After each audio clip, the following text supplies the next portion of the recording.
Okay, good morning and welcome to the City of Grande Prairie 2015 to 2018 capital plan. This is the start of our budget discussion for this four-year term, and we're going to start with capital. I think administration is going to give us a bit of an introduction and lead us through. In terms of process, we are going to aim to end at 4 o'clock, no later than 4 o'clock each day. We will take about an hour break for lunch in the middle. On our agenda, it did say that we were going to set aside some time to go to the opening at Charles Spencer High School. I understand from the school boards that that's been postponed. They're going to look to do that in the spring, so we don't have to rush out to do that. So we'll look to take our lunch break right at around noon rather than trying to do it a little bit earlier, which I think we're going to do. Other than that, I think I'm going to hand it off to Ken. He's going to take us through the process. For council members, and Ken, you'll probably speak to this, but we're going to go through, at some point, we're going to go through the projects, through the plan. Council members will have an opportunity to flag the items that we want to discuss, whether you'd like to see it unfunded or funded, whether you want to see it in or out. And we'll kind of go through because there may be a number of things that we're just largely in agreement with. We'll try to get through all those at the outset, and we'll leave the ones that maybe have some more discussion, debate, those flagged items. We can deal with them as a bunch at the end. Okay, I'll pass it over to you, Ken. Okay, thank you. Welcome to day 1 of 5.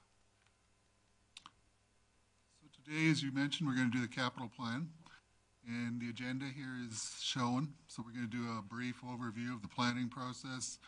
We'll look at the various types of funding used in the plan, along with the amounts available after the implementation of this draft capital plan, and that's the schedule that you were just handed out. We're going to look at the referrals from council and committees, whether they're funded in this plan or they're not funded in this plan. And then we'll go through the project descriptions. The ones that are funded will be discussed, but as we get down to the flagged items here, I'll mention the process to you, how you may want to proceed, and the mayor's already identified that. So the planning process, we do try and balance the resource requirements between operational and capital plan. We do have a funding source that's called capital tax in this plan. It's really just property taxes, and it moves between operating or capital. We have to look at both plans, as well as there's different programs and different grants and different reserves that have some restrictions on them. So we also have to be aware of that. So essentially, we've got a few simultaneous equations we're trying to resolve here as we come up with what we think is a balanced plan. The focus on downtown, that's one of your priorities going into 15 through 18, so we've given that some special attention here. The fiscal sustainability model that was just created in this cycle, and the way it's defined is it means the ability to manage expected fiscal requirements and withstand future financial shocks to ensure that the city can continue to deliver quality programs and services into the future.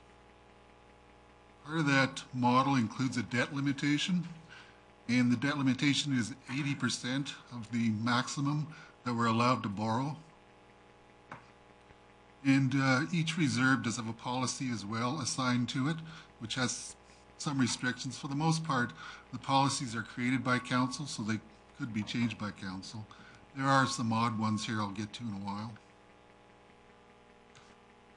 So when you look at the grant sources of funding, there is a federal gas tax fund, and that's just been recently become permanent.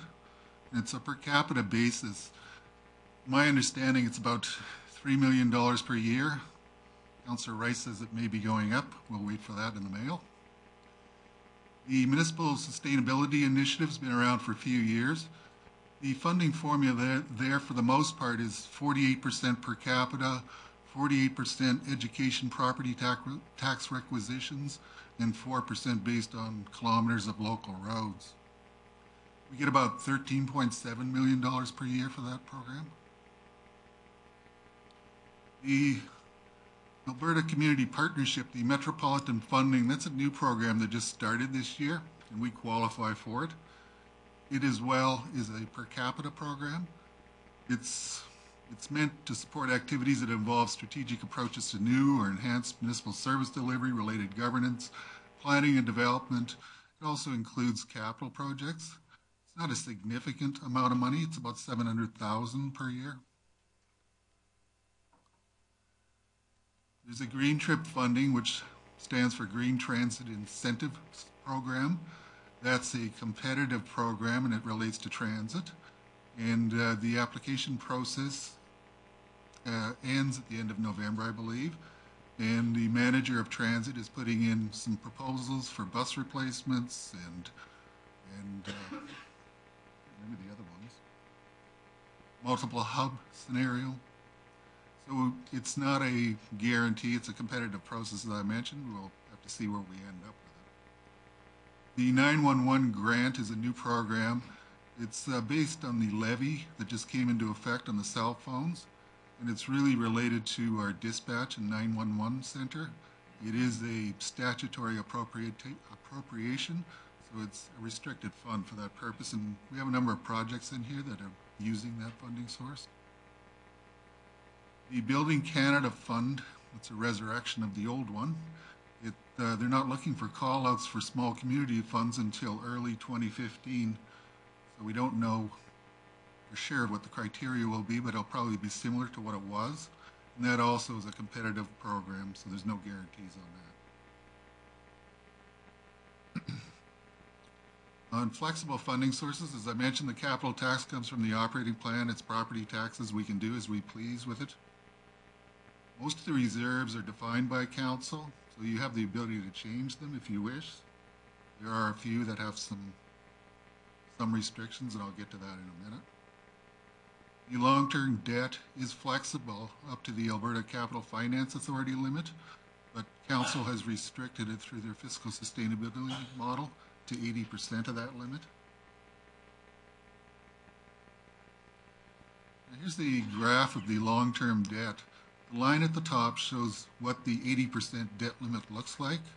So we have another 20% on top of that we could get if the policy were different.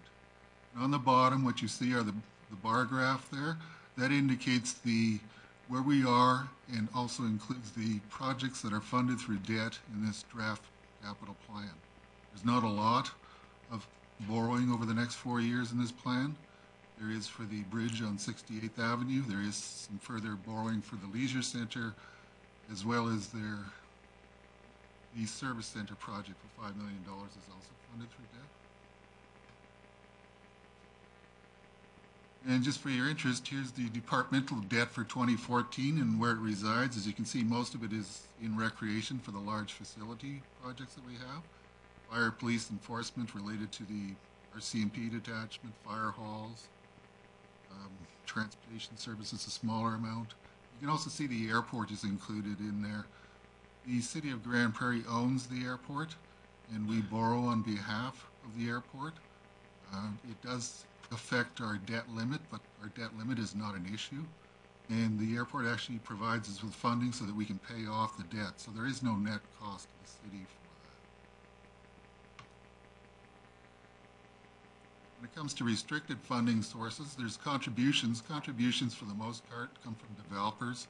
For example, they'll give you some funding related to traffic signals or a portion of the cost of traffic signals. And it's specific to that purpose. All grants have some restrictions to them, but they've become broader over the years, so there's more latitude in what we can do with them. Local improvement levies, usually related to road projects and paving in front of an area.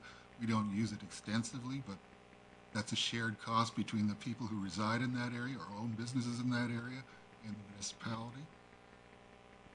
As far as some reserves go, the transportation system levy reserve is contributed to by the developers during development. It's for the construction and upgrading costs of arterial roadways.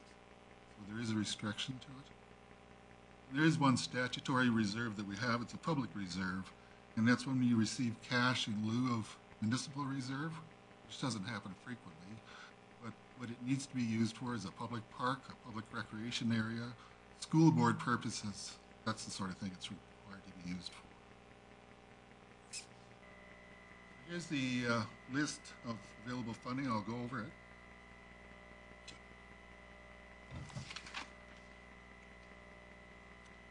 So what we showed here is the 4-year period, 15 through 18, and it's year over year. So for example, if you reduce something, you you use something in the first year, it's going to reduce the amounts available in the following 3 years. So when we look at the first one, it's capital tax. You can see for the first 3 years it's negative. What we did was we looked at the end point to make sure that we balanced off in the capital tax by year 4, and we just finance the difference through the reserves. General debenture, that's the amount that's available at the 80% limit that we could borrow to. The facility renewal reserve is another one that's contributed to essentially through capital tax. And it's for the related to the routine renewal functions that occur in the facilities. Ideally, it should be based on the depreciation, but depreciation is quite high, and no municipality has gone to that point yet. But ideally, that's what you would like to do. The transportation system levy reserve, as I've indicated. Future expenditure reserve, we have that reserve for the purpose of if projects are funded off in the plan and not yet started or they're in progress, it resides in the future expenditure reserve at the end of the year. There is an unallocated piece in there. It relates to when projects finish and they finish at a lesser cost than originally anticipated. So what you see in the future expenditure reserve is the unallocated portion that can be used for other projects. The public reserve, as I mentioned, is a statutory reserve. It's not a huge amount in there. The fleet reserve is used to life cycle our mobile equipment. We have extensive numbers of mobile equipment. Fire equipment reserve is meant for their smaller type of equipment. It's not meant for the fire trucks. The fire trucks are replaced through the fleet reserve. Financial stabilization reserve, that is used to offset any deficits that we may have. You notice that it's lesser than you may have seen in the past with the purchase of the land that we recently did for $2.4 million. We financed it from this reserve, and the intent is to replenish it once we subdivide and sell those other social houses that we have. And that was $2.4 million. The cemetery reserve is for perpetual care of the cemetery once it closes. Pinnacle Ridge special tax is related to the water feature that they have in the entrance there. And it's contributed as a special tax by the residents in that area, and whatever is not used goes into this reserve, and it's specific for that feature. Winter stabilization reserve is related to the snow and ice control. When you get extreme years and you're over on your operating budget, this can be accessed. The RCMP reserve, the intent there is we've always have vacancies there, and we budget to have vacancies. What this reserve is meant to do is if we actually staff up beyond the vacancies that we thought we'd have 2 members that would be paid for through here. So that's what its intent is. MSI is the Municipal Sustainability Initiative. That's the grant program. You can see where it ends up. The gas tax fund is where it ends up, and there's also the metropolitan funding. So you can see the ending balances. This is the latitude that you have. The intent is that we would be accessing these funds over the next 4 years as there's emerging issues that come up. See one question so far. Thank you, Mayor Gibbon. Ken, just a question on the MSI funding. We normally have about $13 million a year. Why does it declining so much? Are we anticipating it not receiving those funds? No, we put them in there every year, but we're using more. So what this number here reflects is there's an input into it from the grant, but in this draft plan, we're also using it for capital projects. That's why it changes. Okay, so in 2015, it's not being used very much then? It is being used. We actually do carry forward a balance from 14. Excellent. And then I assume it's the same on the gas tax fund. Is that the intent? Exactly the same there. We take any carry forward balances, add the year's allocation in there, and then fund off the capital projects in this draft plan. So then we're leaving a larger number near the end of the 4-year just for contingency? Is that the intent? Is there's always going to be emerging issues that council wants to deal with, so we need to allow something for it, or it could be a struggle. Thank you. Thanks, Councillor Tarrant. Councillor Rice? met with the Premier the other day and urged him to immediately bring the MSI funding up to what they had originally promised. So let's dream big and say they did that. How much more would that add on to us? I can't remember what the original promise was. About 20%, I think they reduced it by. Okay, there'd be another 3 million maybe. So that would be available in the future for, if it wasn't expended in 15, it could be used 16, 17, or 18, or even beyond that, depending on the needs that arise over the cycle. Councillor McLean? Just a quick question, Ken, on the Building Canada Fund. I don't know if you have in front of you the numbers we received the last 3-year cycle. That's $100 million over 10 years for communities under 100,000. What was our percentage of take of that? Do we have that? Well, there is no allocation. It's a competitive process. We've applied for 2. One was the community wireless project that got funded, as well as the Prairie Art Gallery construction. So those were funded off, but there is a competitive process for it. It's not an allocation. And my last question is this, on that as well, would that include, like, say, a bridge, or if we applied, or a roadway? Can we do that? We haven't defined completely the criteria for it. It will be defined and open up for submissions in early 15, so if it qualifies, there is the ability to do that. Thanks, Ken. Thanks, Councillor McLean. Ken, I had one question about the list. In general debenture, the amount that's available in 2017, there's a significant jump between 2016 and 2017. Is there something that's come off of the books in that period, or is administration predicting growth in the tax base that would increase the limit? Well, there's 2 factors. One is that we are paying off the debt. It does decrease every year. And the debt limit is defined as the certain types of revenue. It's 1.5 times that. So as the municipality grows, it grows. And on the other side, the debt starts to fall off over the period. So do you know, are there any significant projects that have paid off? Or because I mean, there's sort of a pretty linear progression from 15 to 16, but then there's a significant jump between 17 and 18. So can you sort of speak to why? No specific projects, but it is a natural progression. And most of the larger projects that we've done have been really since 2000. We've done a number of facilities, and they're 20-year debentures. Right. So they just gradually decrease. They're starting to show up. Okay, thank you. If there aren't any other questions at this point, that's sort of a natural point to ask. Then, Ken, plow on forward. So the challenge we all have here is addressing the 4 focus areas that we have, which are optimizing existing services, strengthening our core, exploring new directions, and capitalizing on growth. We also have to meet the needs of a growing community. And I know a common comment you always hear is, well, if you're growing, you're getting more tax revenue, so you should be better off. Well, that's really dependent on the type of development that you have. Because if you look at a study that was done in Red Deer County in 2006, for the commercial side, for every dollar of property tax you get, it costs you about $1 to service it. For every dollar you get in industrial development, it costs you about 14 cents to service it. And for every residential dollar you get, it costs you $1.66. So that's one of the reasons that the annexation is going forward, to actually build up our inventory of land for commercial and specifically industrial development, because there needs to be a balance within a municipality between them. We also have to deal with competing demands here. Competing demands not only in this room, but out there in the residence as well. Everybody has different needs. And then balancing the tax with the needs. I mean,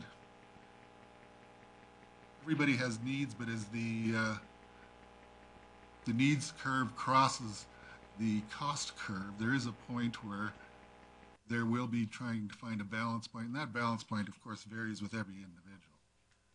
And you have to make the determination for the municipality.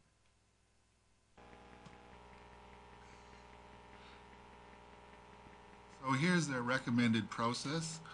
We have a book that we've given you, and it includes funded and unfunded projects.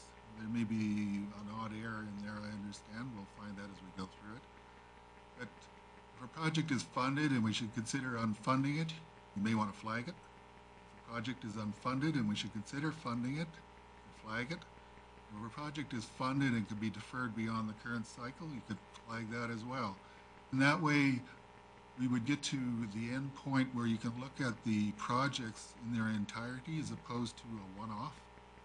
You can set some priorities to it. So the committee council referrals that are included in this budget, what's funded is the service center expansion of $5 million. That's funded through debt, and it's included in 15, it's funded.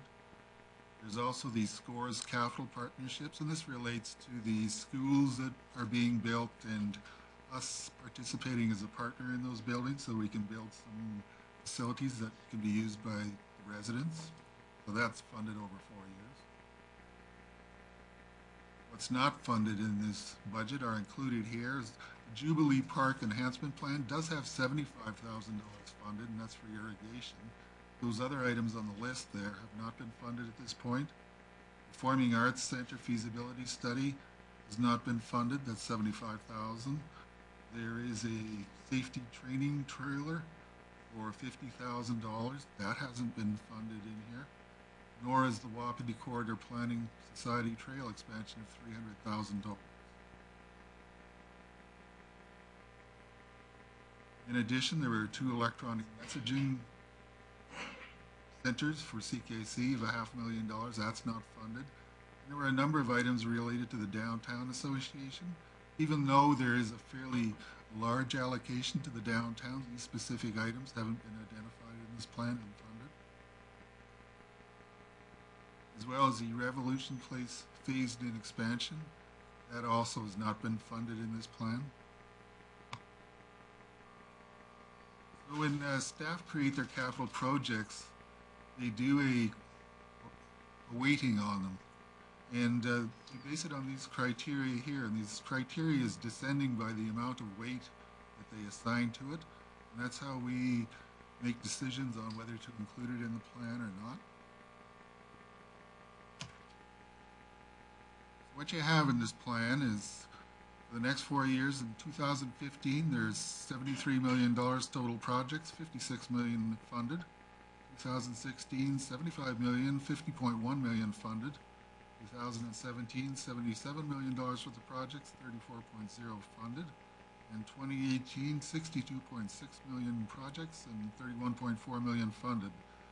So over the 4 years, there's $171 million worth of capital projects funded in this plan, which averages to $43 million per year. For the current cycle, it was $110 million over 3 years, which equates to $36 million. So we've gone from an average of $36 million per year to $43 million per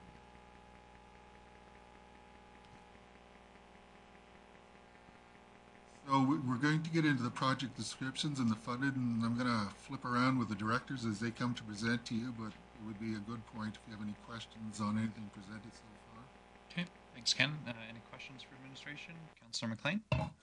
Just one question, Ken. There was a chart when you were talking about the residential taxes, industrial, commercial, that shows the city seems to be going a lot more residential. Someday, throughout the day, if we can bring that chart up to just show the imbalances that we're having right now. Or Ken, can you even, at this point, you mentioned that sort of imbalance that Councilor McLean's talking about. Off the top of your head, approximately how much of the city's tax-paying properties are residential? Well, the majority are residential, and that's the issue we have.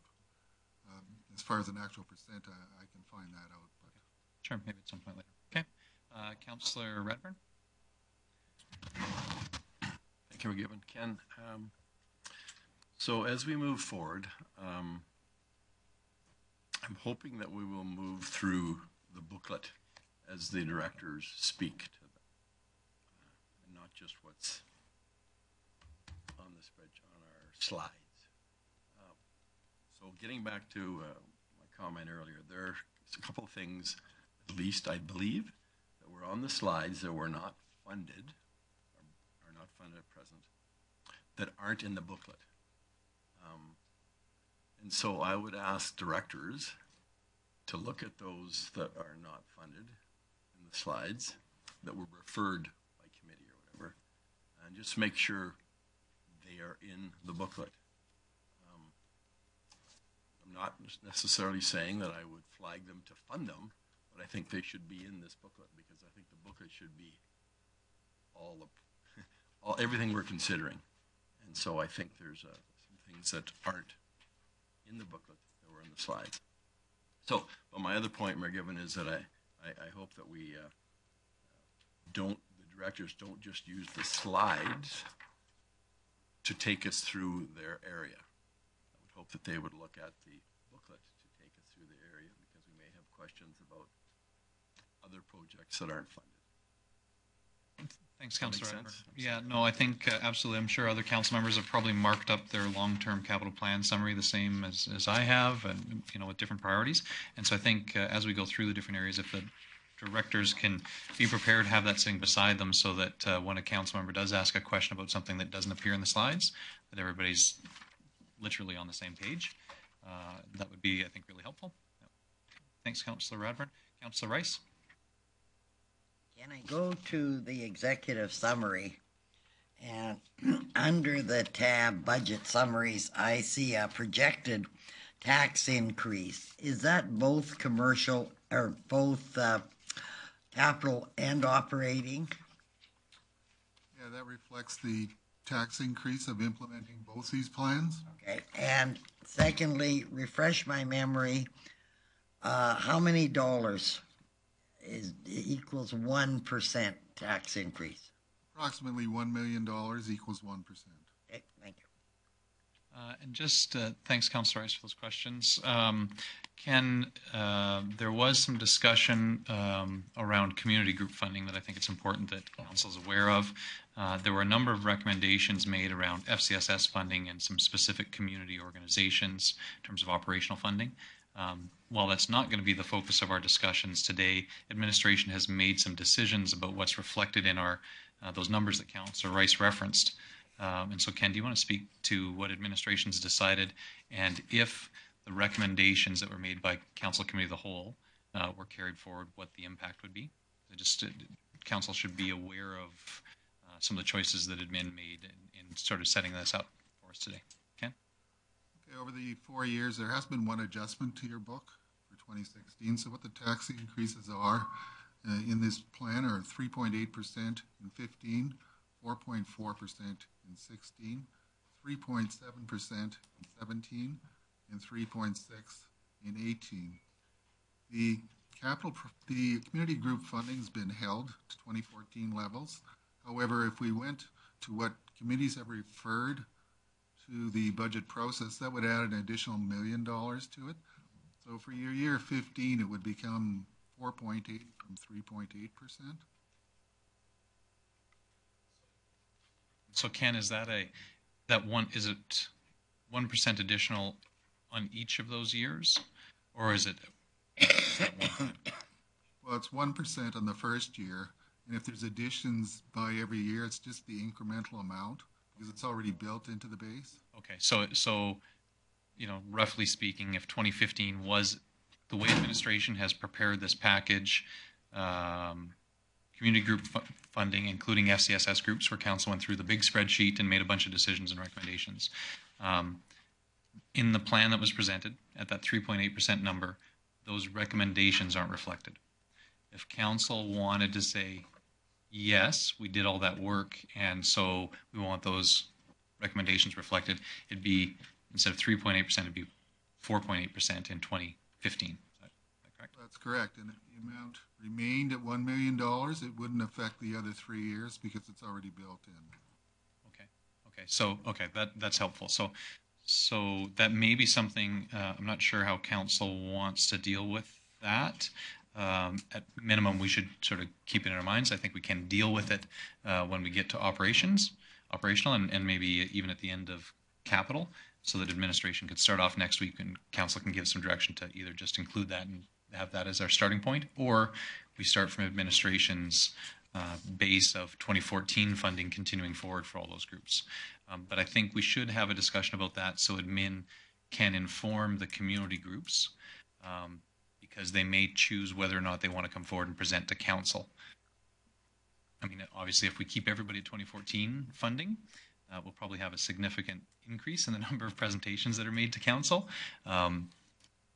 council through our CCW meetings made some decisions that would see groups fundings increased, and those groups might choose not to attend if they knew that their request was approved. So I think we should just consider that.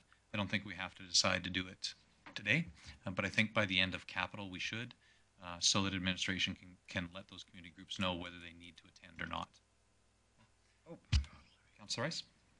So, we're sitting now, if we said, yep, that's good, everything's cool, let's go home, we're sitting at 3.8%. Then we add those community groups that say we add them, that's 4.8.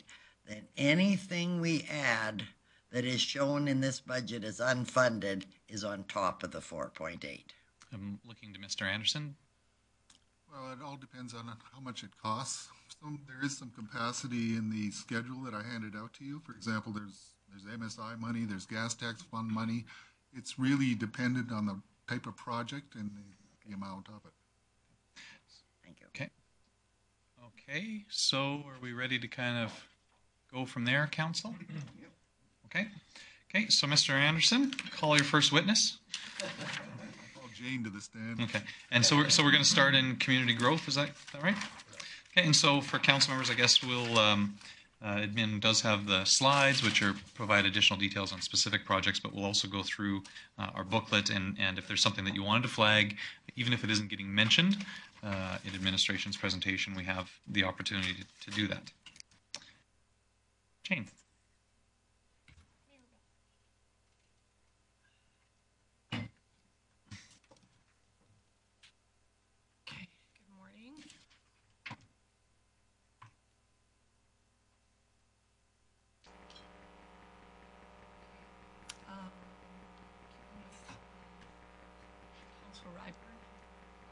Well, make sure that we're on track and covering off everything that was actually placed inside the long-term capital plan. We're actually on track for the first three for economic development and corporate web management. We're looking at in each of 2015, 16, 17, and 18 funding for the city website development, $30,000 for the first 3 years and $60,000 for the last. As our chief communications tool, the cityofgp.com requires upgrades or needs to be replaced every 5 to 6 years in order to ensure that we are compliant with latest industry trends, accessibility standards, and security measures. Failing to maintain a current and modern website can hinder access to the information we wish to put out to the public and service online. At the time of writing these particular notes, which was a bit ago now, our website is currently lacking mobile support, search engine optimized URLs, and compatibility with some web browsers. To continue on with that, some recreational facilities such as Eastlink, Revolution Place, Dave Bar Community Center, the Coca-Cola Center, and Grand Prairie Museum, according to our corporate web management folks, believe should be migrated to their own individually branded sites. Corporate web management will design and build each site in partnership with each facility and a selected vendor. Management, administration, and maintenance of each of those sites will remain the responsibility of corporate web management. Facility branded sites would then be developed and rolled out as time permits, starting in 2015, and be considered part of the regular upgrade. Major recreational facility content will be migrated onto their domains between 2015 and 2018, and the main website will receive a significant upgrade in 2018. Emergency dark site in 2016, and ongoing improvements to the current site will take place throughout the entire emergency. Thanks, Jane. And so just for council members, Councilor Rice, I see in the queue, but so just in terms of process, we'll let admin sort of explain the line item, and if you can save your questions until we get through the explanation, and then we can ask a round of questions. And these are ones that are, that are funded, right? So really the action, if nobody has a disagreement with that, then we'll move on, and that'll allow us to keep a reasonable pace. So Councilor Rice, you had a question. I want to flag one of the items. Okay, so we're on city website development. Yeah. Is that the item? Yep. You want to flag it? Yes, please. To change the funding amount or to unfund it. That's the only, so it's in right now. So just, important that we get this out of the way at the start. So it's in right now. If it's in, Use the funding. okay, so we'll flag that item then, and we'll leave it to be discussed later on. Okay. And then, do I ask another question now or no? Well, is it about that item? Because it's flagged and we're going to talk about it later on. No, it's about the Muni portal. Okay. So as I was just saying, we'll allow administration to introduce each of the items, because your question may be answered when they introduce the item. Okay, go ahead, Jane. Okay, thank you, Mayor Gibbon. Muni portal replacement and modernization in the budget currently is funded under capital tax. And MuniPortal.ca has reached the end of its life cycle, both in terms of the hardware and software it runs on, as well as the web application itself. Mobile optimization and maximizing self-serve online services will be a primary focus, as well as integration with our other websites. The operating system that it runs on will be unsupported as of July 2015, increasing security vulnerabilities.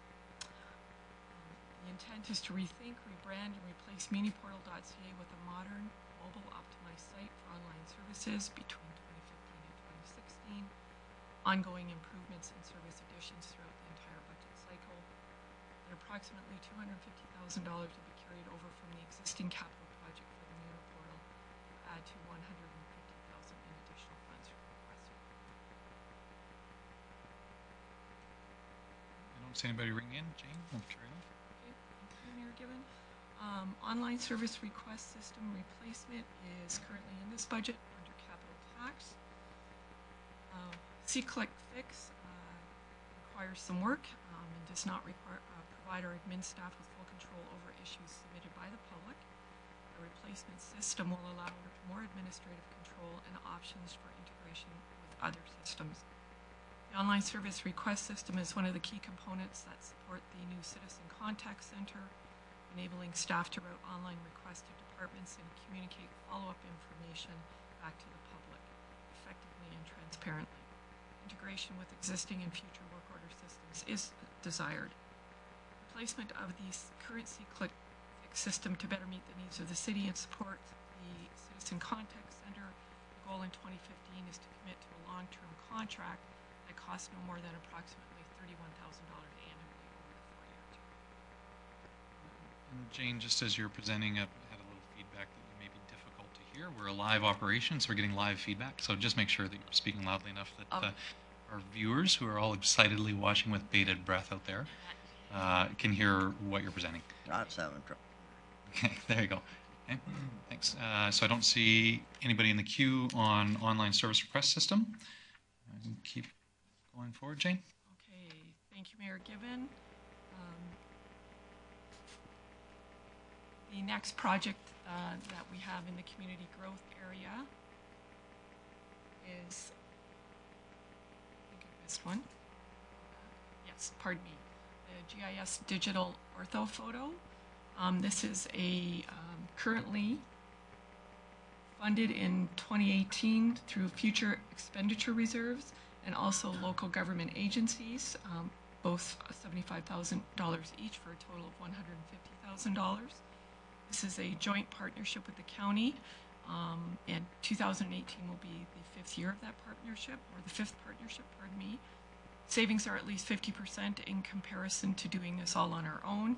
The city pays for its portion, the county pays for its portion, and then we share the information. I have some additional information as well in regards to the type of projects. As soon as I can find it.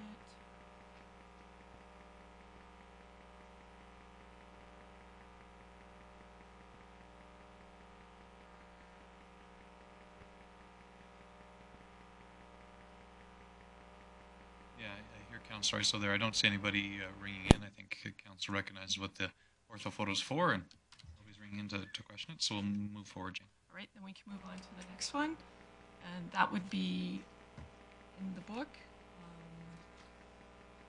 The planning document reviews and updates,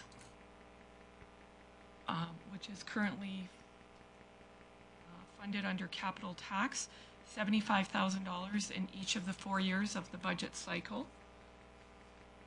And Planning and Development are proposing that Council allocate $75,000 in each of those years to facilitate updates to planning documents, including background studies, inclusive of fiscal, environmental, and social impact analysis, public consultation and communications.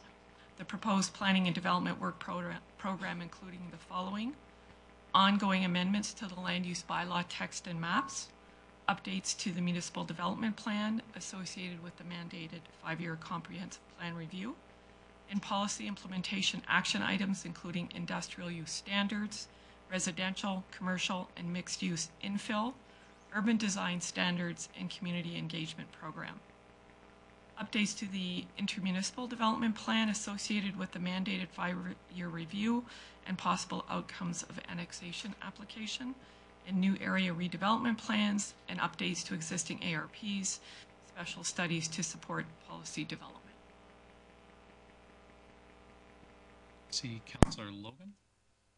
Just a quick question with the, will most of this be funded, funds be spent on consultants, or will be a portion of this be done in-house? I believe it's my understanding, but I'll get that confirmed answer for you, Councillor Logan, that it will be a combination of the two, but I will get that information for you. Okay. Don't see anybody else with any questions on that one. While we're here, and I guess just in terms of process, James, items that are on the slide, skip over the Montrose Greenway concourse construction. I'd just like to flag that item.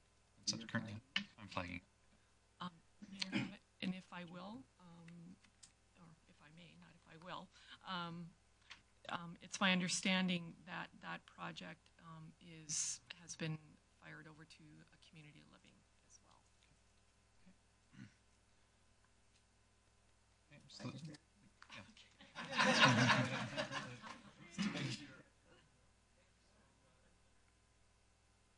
Jane, so I think you're moving on then to, we're through planning and development, on to the next area.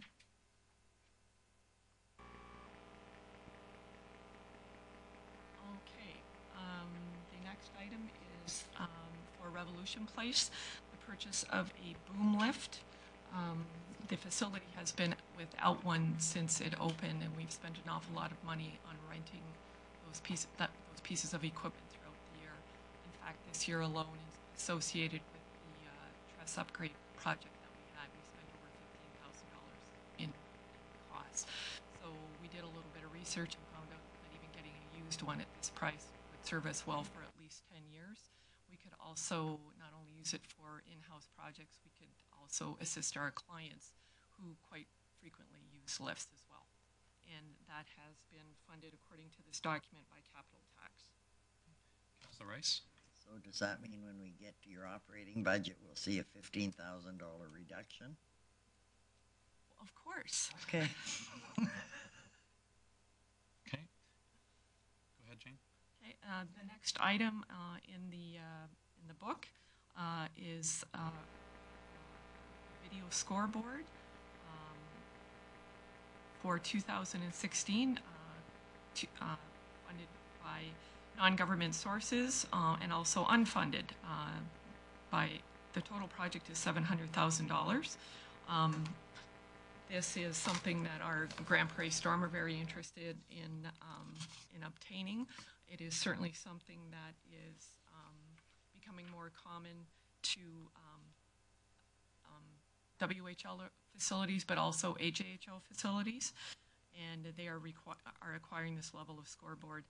The Storm has indicated that they will assist with raising funds, and if council approves venue expansion and the community is successful in obtaining a WHL team, this would definitely be a league requirement. So some things down the road to think about.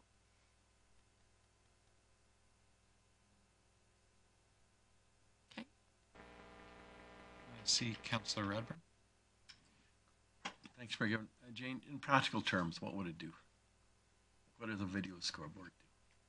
A video scoreboard allows you to play video right on the board at center ice as opposed to having a screen at the end. It also allows for a lot more features than we can currently provide right now. It can do live broadcasting as well at the same time. It just doesn't have to be feeds that are put onto it. So it's for lack of a better term, a fairly skookum piece of equipment to have. Does it increase revenues? It could, with advertising sales on the score clock itself, which would certainly be something that the team and the city could share in. Councillor Terrence?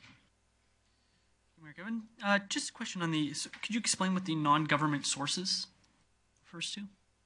The non-government sources, Councillor Tarrant, would be the funding provided by the Grande Prairie Storm. Okay, thank you. Councillor Clayton?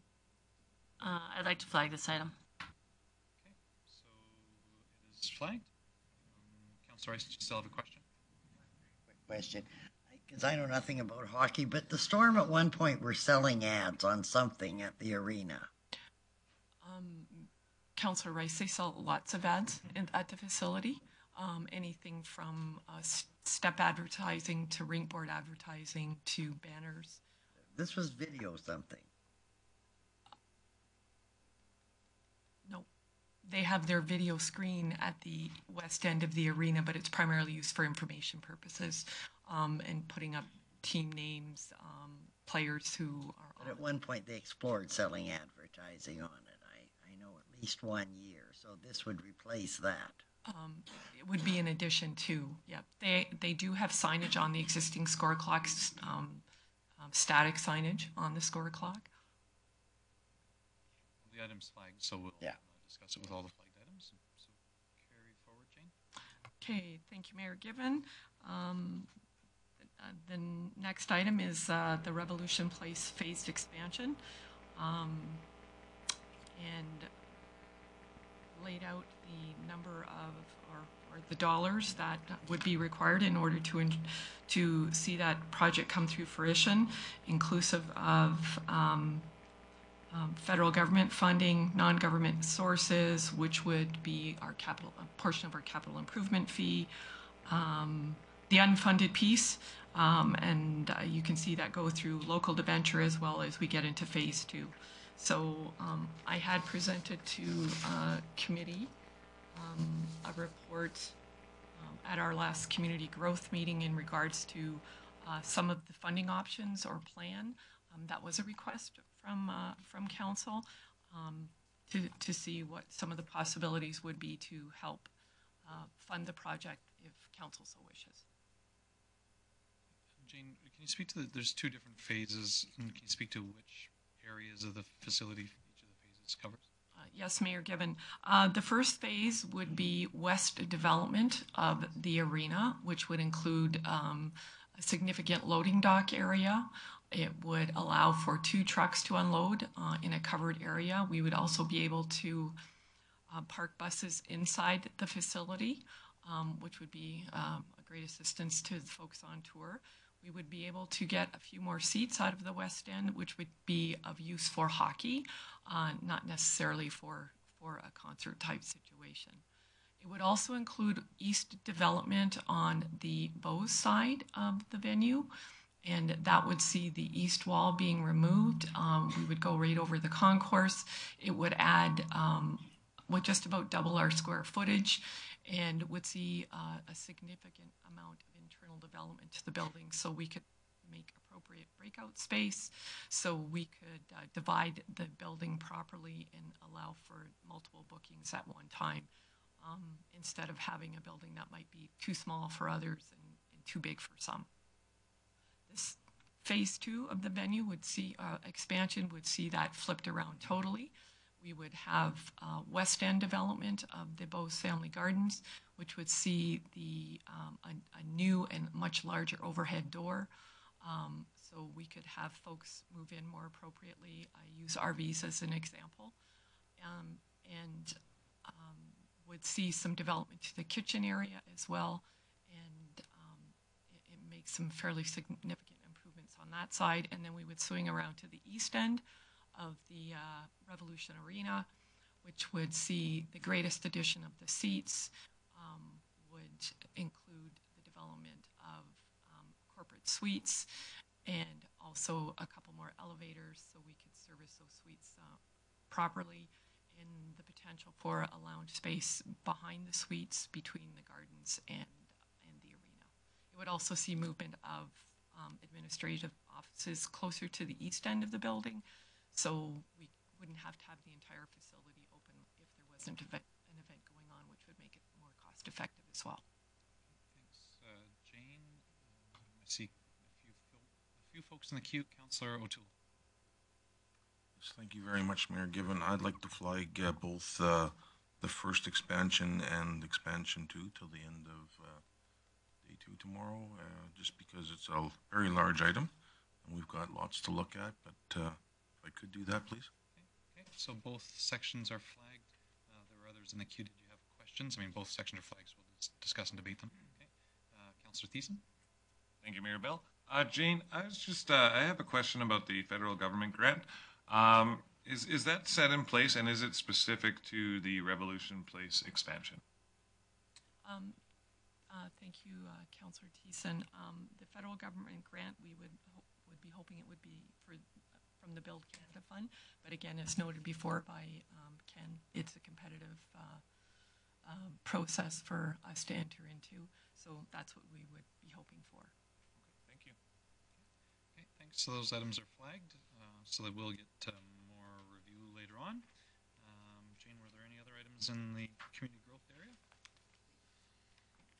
I believe that's it, Mayor Given. Okay, thanks very much. Well, that's for the next step, and I think that's community living. Mr. Roth.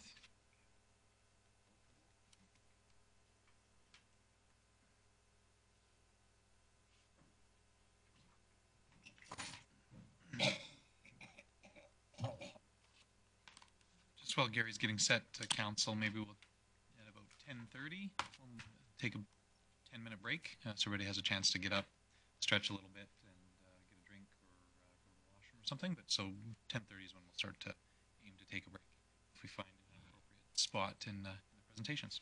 Gary.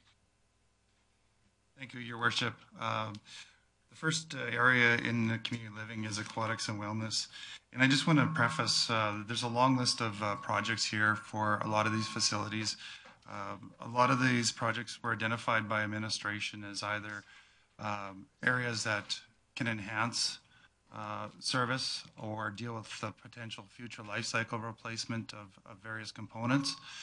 As well as for those projects under the Eastlink Center, as like any facility, after you've operated it for a few years, you realize that there are areas that we could improve upon in terms of customer service or the backstage types of equipment, again, to either enhance service or enhance a life cycle of the facility. So I'll start walking through these. I'll concentrate on the projects that are on the slides, and because there is such a long list of projects that are unfunded, certainly if council has any questions of any of the unfunded ones, I will answer them for you.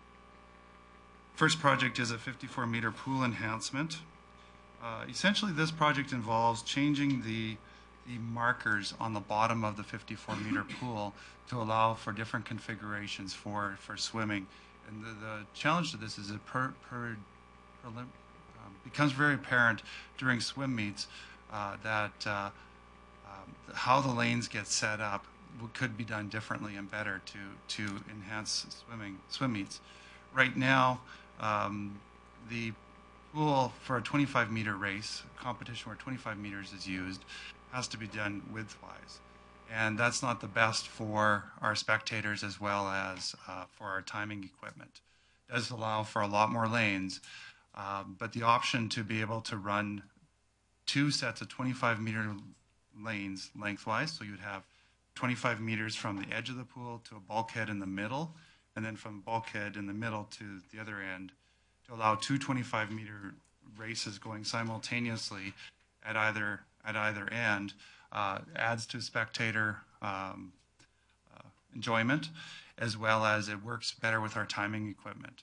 And it is something that administration felt a strong movement towards that way, especially if we want to continue to host larger scale events. We know that we will have been granted provincial swim meets for next year, and we certainly know that our ability to host provincial and even a higher than provincial standard meets would be something that would be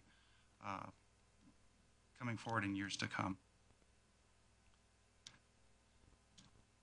So the next item is the aquatics double door egress. On the north side of the pool area at Eastlink Center, there is an emergency exit. And it was designed to meet building code requirements. But since we've been in operation, we've found out that the fire code does also have some restrictions in terms of the number of exits as to how many people you can have in any part of the building. If we were to enhance this egress door by increasing the size of it, we can actually have 200 more people in the aquatics area, changing our capacity from our pool area from 900 up to 1,100 just by increasing the size of the doors. So again, that was felt to be a good enhancement to the facility. The next item is the Eastlink Center Fieldhouse curtain replacement. The curtains at Eastlink Center are used daily. They are raised and lowered on a very regular basis and operated almost continually. They're being used all the time throughout the day. The intent here was to start planning for life cycle replacement because that is a piece of equipment that does show wear and tear quite quickly, especially with a lot of usage. So that's essentially what's reflected in this proposal is the life cycle replacement. The next item is the fieldhouse railing upgrade. So where this is there's a railing between the fieldhouse and the racket courts. And it's your typical metal railing with spindles. And one of the comments we got back from the National Junior Racquetball Championships and Racquetball Canada is while they really appreciated our facility and the hosting of the Junior Nationals was a really well run and very good opportunity for Eastlink Center. The railing does create some sightline problems for spectators because the courts are below the field house level and spectators are looking down from the field house into the racket courts and they have to look around the spindle railings. So this would be just to replace that railing, putting in a plexiglass type of railing. The next item is the fitness wall completion. So in the fitness area on the second floor, between the fitness area and the field house area, and really it's the concourse area. If you come up the stairs near the second cup kiosk, come up to the second floor, you come out right near that space. Right now there's kind of a metal rolling door that goes around in a circular fashion. We have never opened or closed that metal door. It was designed to be able to open it up to be able to host events, but we haven't seen the opportunity or need for it. The challenge that location presents is it is also a location where for security reasons where people are able to enter the fitness area without a checkpoint to see if they have paid admissions or not, or even just to check to see where the person would be heading. We've identified our checkpoints where people are getting in, accessing the facility without paid admissions, and this is one of the concerns that was raised. This would see us enclosing that space with a permanent structure. It would be done aesthetically pleasing so that it matches the ambiance of the rest of the building. But it would also allow us to have a checkpoint type of space there so that we could, through either turnstile or some other method, be able to monitor paid admissions at that point. The second issue around the wall completion is that there is also some airflow challenges within Eastlink Center that we've identified since we've been operating it. And there is a considerable amount of air movement in and out of the field house into the fitness area because the fitness area is higher. Hot air tends to rise, and it's one of the factors that causes our fitness area to be warm.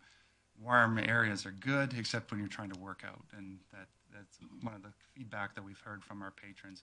We've also done some other changes to try to control the temperature, and it's way better than it was when we first opened. But that is also a factor into this particular project. The next item on the slides is the front admin renovation. Right now, our front counter looks towards the front doors, and that's great in terms of customer service, in terms of people lining up at the front counter. We have also, again, identified that this isn't so great in terms of our security controls and controls as to who has access in terms of paid admission to the area down past the aquatics locker rooms. This would see us putting a window and a smaller counter around the side of the front counter first off, as a point of another point of customer service where potentially membership cards could be scanned, as well as putting in a turnstile type of piece in between that and the outside wall, again, to be able to also make sure, try to enhance security for the people that are using our facility by limiting the access to paid admissions. I see a couple folks in the queue here. Councillor Clayton. I'd like to flag this item. Okay. Thanks very much, Councillor Clayton. Gary? Sure. The next item is the pool deck washroom. This was something that was identified early on as we were operating, that because of the size of the aquatics area at Eastlink Center, it is a long ways for patrons to go from one end of the pool area over to the main change areas to use washroom facilities. And it's certainly may have been may be a contributing factor to some of the contamination issues that we do have in the aquatics area. And this would see us constructing a washroom on the area near the wall where the steam room area is. It allows us to have a smaller washroom access point on the opposite side. Our intent would be it would be a public space, but primarily available for those more emergent types of issues. It's also something that's been identified, I think, by seniors as well. Exactly. This has been identified by seniors and also parents with small children primarily.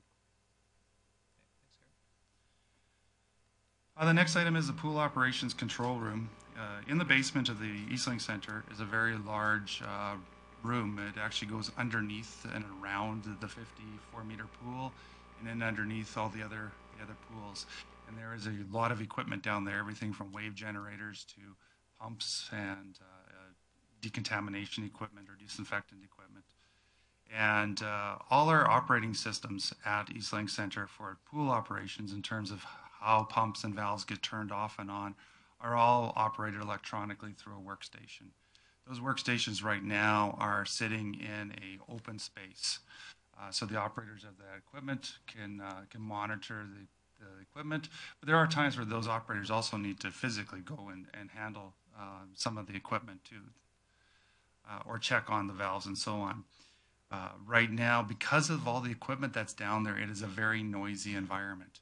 You can appreciate when an operator is down there for a shift, there's actually health and safety concerns because of their working from a workstation, a computer workstation that's just open to the environment. This would see us enclosing that space to be able to provide some sound control for those operators, so that when they're at that workstation working with the electronic pieces, components, that they could be able to be out of that noisy environment. And then there are times where they will have to access that noisy environment for any manual checks or manual work. But it certainly, the intent behind this is to enhance our health and safety of those employees. See Councillor Rice. Required to wear headphones? At times, for the times they are required to wear hearing protection, headphones not necessarily as part of the operation piece. I'd like to flag that. Councillor Rice wanted to flag that out.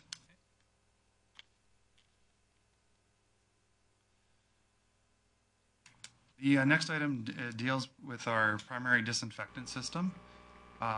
Without going into a big, long technical explanation, our disinfectant system at Eastlink Center operates with using pucks that contain a caustic base, and it's a chemical reaction between that and acid that produces chlorine. Meaning, again, our employees are handling very volatile chemicals, and are also, by handling acids and very strong bases, there are greater opportunities for wear and tear on the facility in terms of small spills and those types of things. Does wear and eat away at corrode the facility. Upgrading our primary disinfectant system would see us looking at a different method of inducing some of the chlorine as the primary system. So the existing system would be there as a secondary, and chlorine gas potentially could be used. Chlorine gas is also a hazardous material, we understand that, but the incidence of people being, we've learned that the incidence of potential exposure to chlorine through a gas system is actually less than the requirements, the exposure that's happening with our staff to the puck and chemical solution. It also, the puck and chemical solution system that we're using right now also makes it a little bit harder, much harder for us to balance the pH and the other quality of water that we have. So by enhancing the disinfectant system would also benefit our customers in that our water quality would be better, and any downtimes in terms of after we've done a superchlorination, which means after we've had a disinfectant, we do this process called superchlorination to make sure that the water's safe. It would actually potentially will reduce our downtime in terms of being able to turn that back over to the customer. The benefit to the customer is that some customers who swim a lot, it is possible for them to develop skin irritations and other factors if the pH isn't totally balanced. Councillor McLean. I'm just going to flag this one. Thank you, Mayor Gibbon. Okay. And I see Councillor Thiessen. Thank you, Mayor Bill. I too is going to flag this one, but Gary, I have a question. In regards to the pH, if we were to switch over to this system, would it guarantee to lessen the potential skin irritation factors on different people, or is it not that significant of a reduction? Ms. Roth? Thank you, Mr. Mayor. Of course, every person is different, and every person has different sensitivities. So while there's no 100% guarantees, the information that we have is that there would be significant reductions to skin irritations, especially for those who are using the facility a lot. Those who are casual swimmers may not notice it as often as those who are swimming every day or very frequent basis. Councillor Rice? I'm happy this is flagged, and I'm happy you added those last two sentences.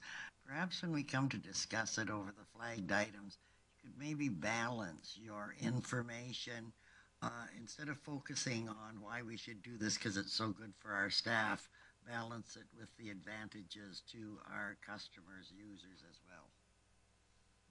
Okay, thanks, Councillor Rice. So we'll move on then, Gary. The next item is roof fall protection. Throughout the capital plan, you will see a number of facilities where roof fall protection has been identified.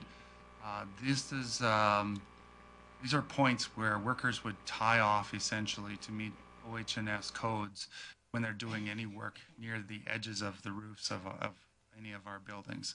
This shows up in community living as well as other areas within the capital plan. The challenge to Eastlink Center is fall protection. This one is that where the existing tie-off points are hard to see on certain light conditions. And when employees are up there working on the roof, it is very difficult for them because they are working near the edges to be able to do the tie-offs effectively. And it actually, where it's located at, does expose our employees to potential risk. Again, it's identified as a health and safety item, and one of those things that by law, we have to comply with employee tie-off and making sure that fall protection is provided for our workers. And this one in particular is one that's really important to make sure that the workers up there are safe and also we're following the legislation. Sure. Councillor Rice? Do have tie-offs up there. Like we meet the legal requirements with what's up there now. There are tie-offs up there, but it does place our workers at risk just by the way the tie-offs were designed. So it's causing them, first off, it's a tripping hazard, and it's causing them to get close to the edge of the facility. We're creating a tripping hazard close to the edge of the building that has been identified as a health and safety concern. So have we gone back to the architect and said, fix it at your cost, not ours? At this point in time, the facility has essentially been turned over to the city, and it wasn't identified early enough to be able to do that. Mr. Roth, you said that this is on a number of facilities, so is it a change in practice, a change in legislation? It isn't just on this one. You said that it's on a number of different facilities, so can you speak to why this has been identified now on a number of different facilities, newer and older? Well, speaking in general terms, the roof fall protection, there have been some changes into OH&S codes over the years. We have some facilities that have no roof fall protection, and what it means is that workers need to make other arrangements for fall protection if they are up there. There are other solutions, but in general terms, we need to make sure that we have those tie-off points and that ability to meet both building code, or not building code, to meet OH&S codes and provide for our safety workers. Okay, thank you. Okay, moving forward. And the last item under aquatics and wellness is the leisure center upgrade. This would be adding funds to what is already identified through previous council discussions, where I believe it is 6 million that is set aside. This is an additional 5 million that would see us be able to start construction and complete the renovations in terms of being able to completely renovate the aquatics area, redo the mechanical and structural issues with the building, and provide cosmetic facelift to the rest of facilities, such as the locker rooms and the front of house types of space. It also allows for about a 20% or so contingency, because we know that when you open up an old building, there's going to be other issues that sometimes get identified. Okay. Councillor Terrence? Thank you, Mayor Given. There's just a couple things I would like to flag. First of all, the leisure center upgrade. Perfect. And there's two items that are not funded that I would like to have discussed, and that the first one is the aquatics painting upgrade and the sound baffles upgrade. Councillor Terrence, just so do you have questions on those ones before we flag them, or do you want to just flag them now? I'm fairly confident. I know what they are, so yeah, just flagging them. But then I did have one question on the air handling enhancement. So that's a pretty significant unfunded capital project in 2017. If you could just give us a rundown of what that is. Sure. When East Lake Center was designed, because of the significant cost to put air conditioning into the aquatic space, and for the duration or short duration of our summers, a decision was made to not air condition the aquatic space. The rest of the building does have air conditioning, but it has been through customer feedback that we've identified that it does get, on hot days outside, it also gets very warm in that aquatic space. And it is a $3 million price tag to be able to provide for that system. Okay, there's your answer. What the detail is, Councillor Clayton. Thank you, Mayor Given. I have two items I wish to flag. Second floor finishing, and sorry, I lost my other one. Landscaping above the loading dock. Thank you. You just wanted to discuss them. Yeah. Okay.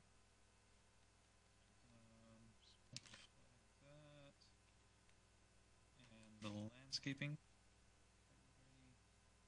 Councillor Thiessen? Thank you, Mayor Bill. I got just a couple questions. I don't know if I'm going to flag or not. But the field house track and multi-purpose room floor repair is currently unfunded at $200,000. What is the condition of that currently? And Mr. Roth? Give me a minute. I'm just going to look at my notes here.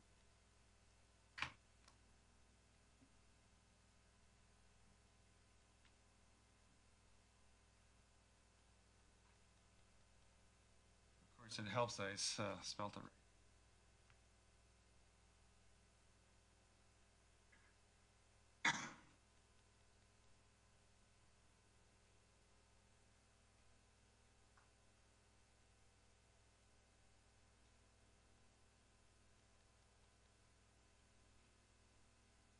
This would allow us to do, again, it's something that was recommended by our manufacturer in terms of doing maintenance from time to time that's above and beyond normal operating maintenance. So normal operating maintenance involves repairing small holes, making sure the painted surfaces and lines are in order. This would be allowing for a major repair or maintenance work if it's needed. So if there's significant holes or any areas that require that have more significant wear, it would allow us to repair larger sections of that. okay, but currently it's not a high priority need. Currently, we do have a very small amount of funds in the operating budget that are able to deal with smaller repairs. But it is an item that, as the life cycle of the building progresses, that we will have to consider. I mean, it is a new facility now, and we do more minor repairs, but over time, the intent is to be able to have funds to be able to make sure that the floors stay in a good state. And of course, this is the Mondo surface floor in the field house and on the track, and so repairs to it are more expensive as well. Now, sorry, I have one more question about that too, Gary. What is the life cycle that we were guaranteed on those floors? It is a 25-year life cycle, but again, certainly with usage, there becomes wear and tear and damage at times. And then the second item that I had tagged is just a curiosity. The paralleling pool heat exchangers. What is it? What is that, and how is it different than what we already have for pool heat exchange? If I could just have a moment, I'll pull up my notes.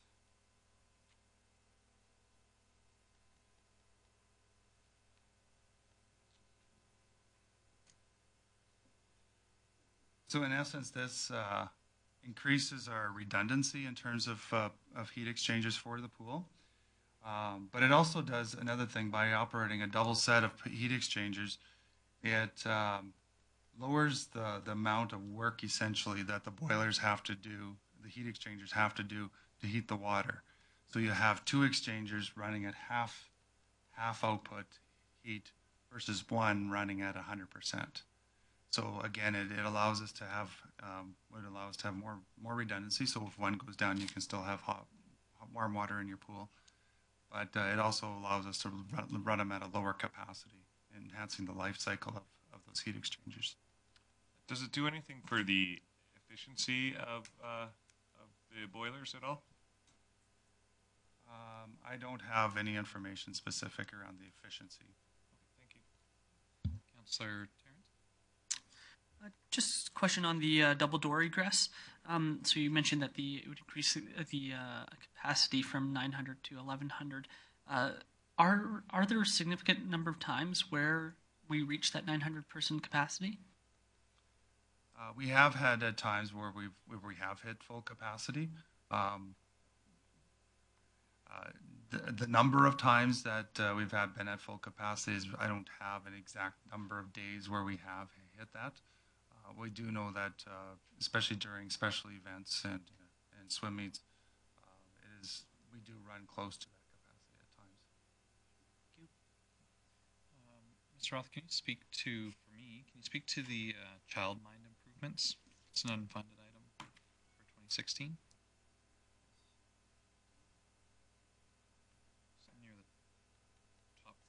list.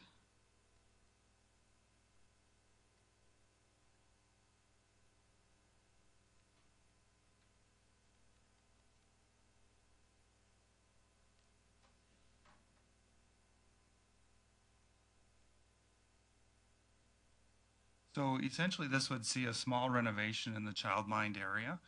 This is based upon feedback that we've obtained from parents who've dropped their kids off there. It would see adding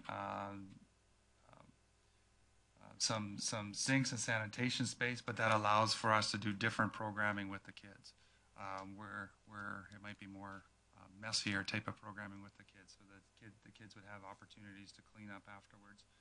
It also included in there is just some refurbishing of floors and walls. Again, that's based upon customer feedback that we have had, and it also would see us enhancing the cupboard space for enhanced storage, which also again is something that was felt to be needed in terms of the programming we were able to offer. If we had more storage, we would be able to have other things for the children in that location. So I'd like to flag Councilor Rice. Question probably could have waited till the flag, but do these people pay to access the childmind area? Yes. Okay,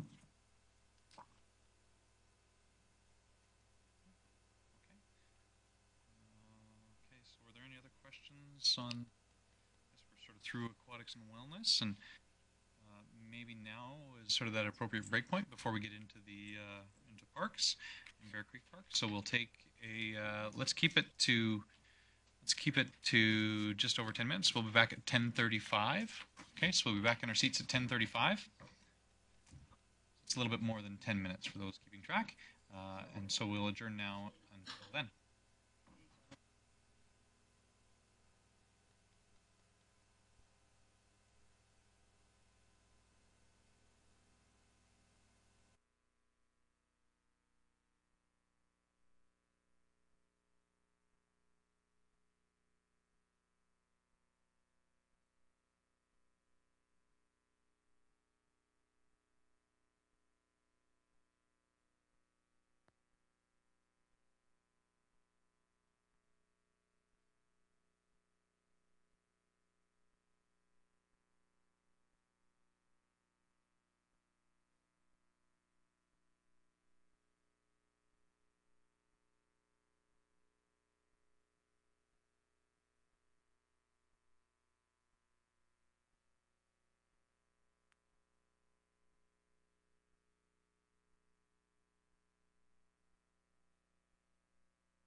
Okay, so we're back.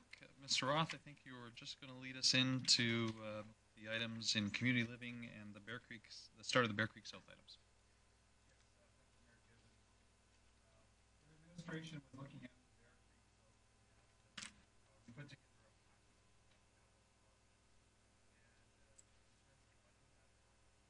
a specific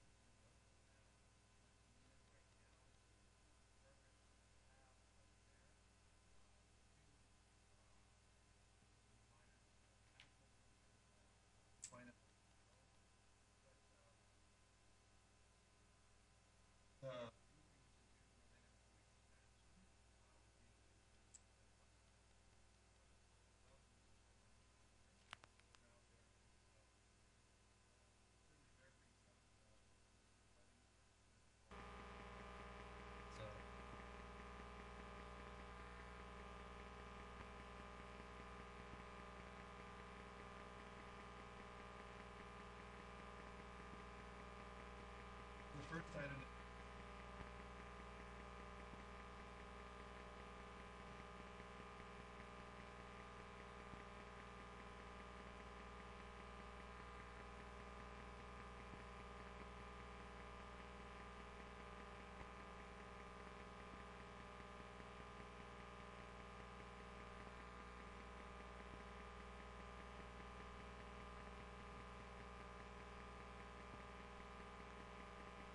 The facility. In the queue, Mr. Rice. Okay, just clarify, the beach volleyball shown above it as unfunded is an expansion. There is an adequate beach volleyball surface there now. Yes, there is an adequate beach volleyball surface there. The club that looks after the beach volleyball did request at one point us to consider an expansion. So that's why it was added into the capital plan. But it is, meeting that criteria, it's still an expansion. Okay, so the washroom, okay, didn't make any sense. Oops. See Councillor McLean. Given it's just before of unfunded, I'd like to just flag Bear Creek, 2 new ball diamonds west side, and beach volleyball. Flag. Okay, so flag those 2 items for later discussion. Thank you. Councillor Thiessen. Thank you, Mayor Bill. Gary, just going back up to the top of the list of the unfunded, the removal of the batting cages. Says a $65,000 cost. Have we looked into potentially fixing that, or what type of work it might require to do that, and if it might be similar in cost to the removal? Those batting cages are actually owned by South Beach Ball Association, and so we would have to have, first off, they would caveat with that we'd have to have further conversation with South Beach Ball around that. But primarily, we looked at removing the batting cages because they do not belong to the city. That if it's deemed for the operation, that we would remove them. Okay. Now, would we be outside of removing? If we wouldn't remove them, would we be forced to purchase them off of South Bear Creek or the Ball Association? Potentially, we would have to have further negotiations with South Beach Ball Association. Okay, I'd just like to flag this one for discussion. Okay. Councillor Rice. I'd like to flag refurbish WeLinks. And can you talk to me about... So just, second, Councillor Rice, let's just make sure that everybody gets a chance to highlight. And fair enough, I mean, if it was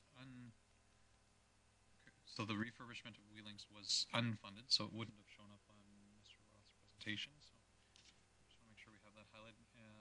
Go ahead, Councillor Rice. Just a minute. It's a Diamond Master infield maintenance. A little bit further up the list there. Yeah. Trying to find it on the list. Yeah.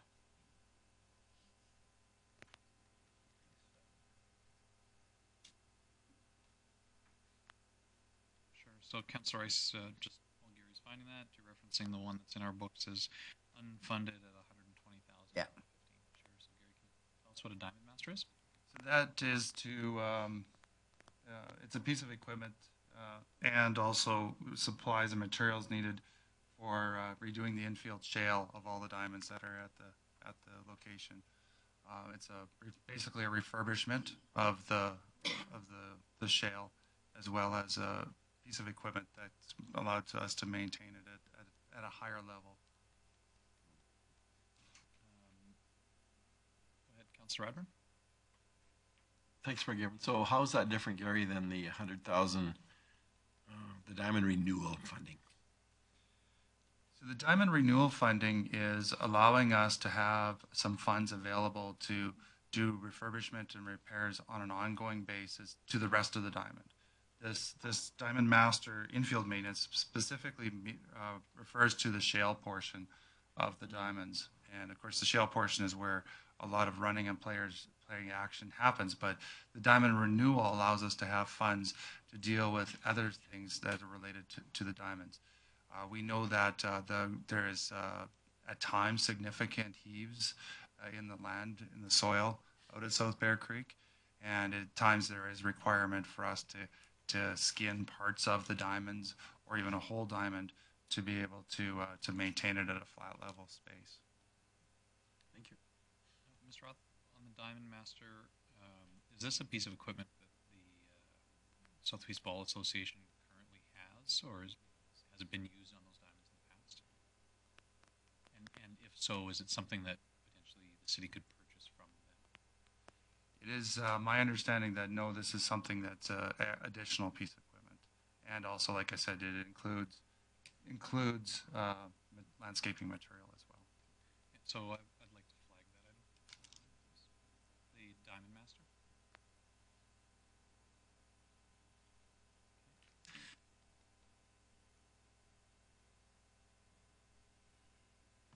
Okay, so back to BMX track is probably where we started. Where?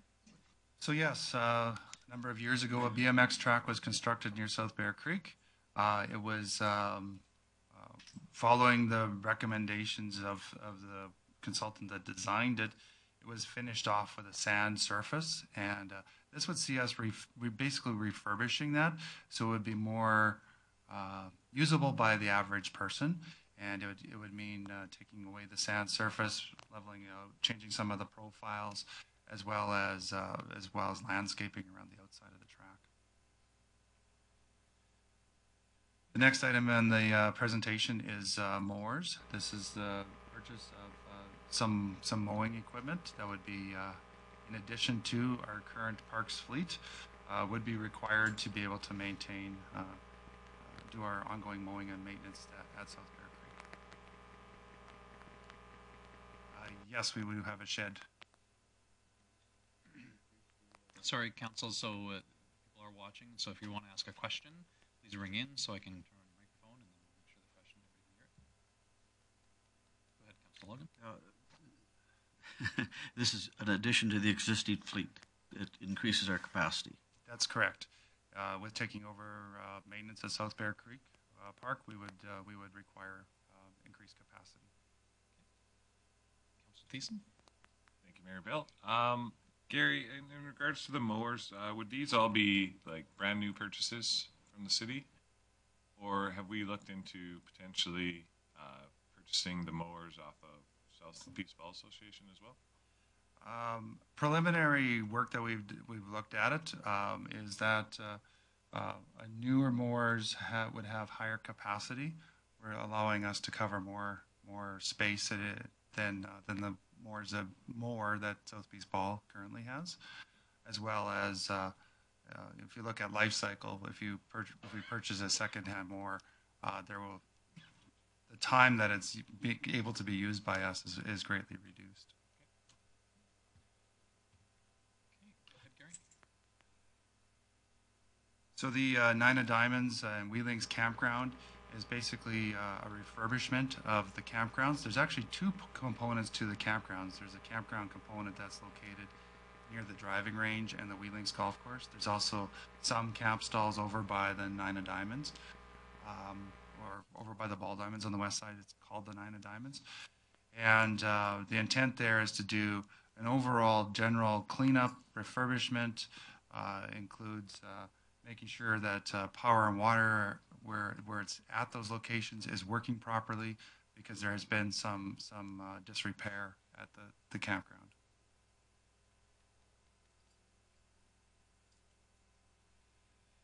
The next item is the pavilion upgrade. Essentially, that it sees it us do a bit of a facelift of the pavilion. It also sees us to be able to use it as a year-round facility, so that it can be operated during winter months as well.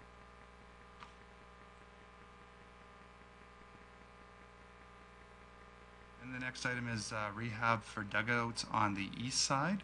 So these are the ball diamonds nearest the pavilion. Again, it's an ongoing maintenance type of thing of redoing the dugouts. The next item is Sandy Dump. There is, of course, a Sandy Dump also at South Bear Creek. Currently, it's a one RV Sandy Dump on a gravel surface. This would see us put in a dual Sandy Dump, redo it so that there's a dual Sandy Dump there, and allow 2 RVs to offload at the same time, as well as there would be some grading and site improvements to take away the gravel and for sanitary reasons, concrete. Councillor Clay. Thank you, Mayor Given. Just back on one item there, in regards to the pavilion upgrade, can you tell me why the small amounts in 15 and the larger amounts in 16? I don't recall exactly how that played out. If I could just have a moment to find my notes.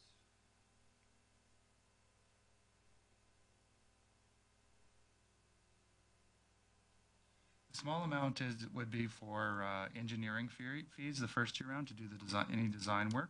Second amount is for the actual upgrades themselves. The actual upgrades themselves would actually enhance the number of showers and washrooms at the facility. It would provide year-round potential for year-round usage, enhance the 2 existing offices that are there, bring the kitchen up to code, and also, of course, we would also have to deal with ventilation and mechanical systems and make sure they're up to code as well. When I talk about ensuring that it's used for year-round facility, it means also adding new windows and proper insulation. Okay, thanks, Mr. Roth. And just take a moment to remind you, actually 2 things. If you could maybe pull that other microphone so it's pointing towards you, that'll maybe help. Sure. And then ensure that you're speaking loudly so that everybody can hear you. Thanks very much.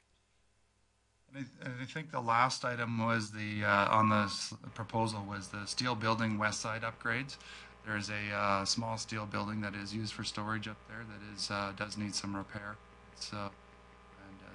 That is our storage facility for maintenance equipment. Councilor McLean. Just a quick question, Gary. I see upgrades. Some of these steel buildings come in at a pretty reasonable price. Is this adding to it, or are we going to actually put on a good little concrete pad with a nice new building? You got 19,000. I don't know. What's the upgrades total? Like, I guess we can discuss later. But there's some good prices for upgrades in steel buildings. So essentially, this is just to take the existing building, repair those components of it that are in disrepair, such as the doors and lighting. It's basically just to try to repair what's there. And I just want to confirm, we'd had a few things that we flagged there at once. I just want to make sure that the refurbishment of the wheelings got flagged. I've got a note that it was. Does everybody else have that too? Okay, good. Thanks very much. Go ahead, Gary. So the next area is with regards to the community social development. These are just building repair and enhancements. The first one is a minor building renovation. I'm not sure if you're familiar with the space, but at one point in time it was a fire hall, and the office area is being used for community social development. In the back part of the office area, there is actually what remains as remnants of the old locker room shower area that firefighters used to use. This is on the main floor in the back of the community social development area.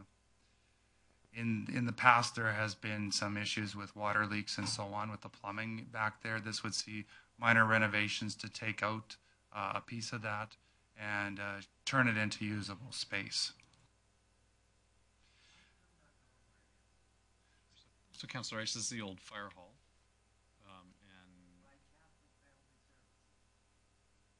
No, the Services. fire hall on 102nd Avenue, in behind the Pace building.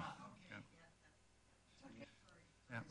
So that is just a takeout and to deal with the old locker room scenario and to make that into usable space, as well as clean up any leftover plumbing issues that go back to when it was still a locker room. The other item there is when that is happening, there would also be some flooring replacement. The flooring that's there was installed when it was a fire hall, so it's nearing the end of its life cycle.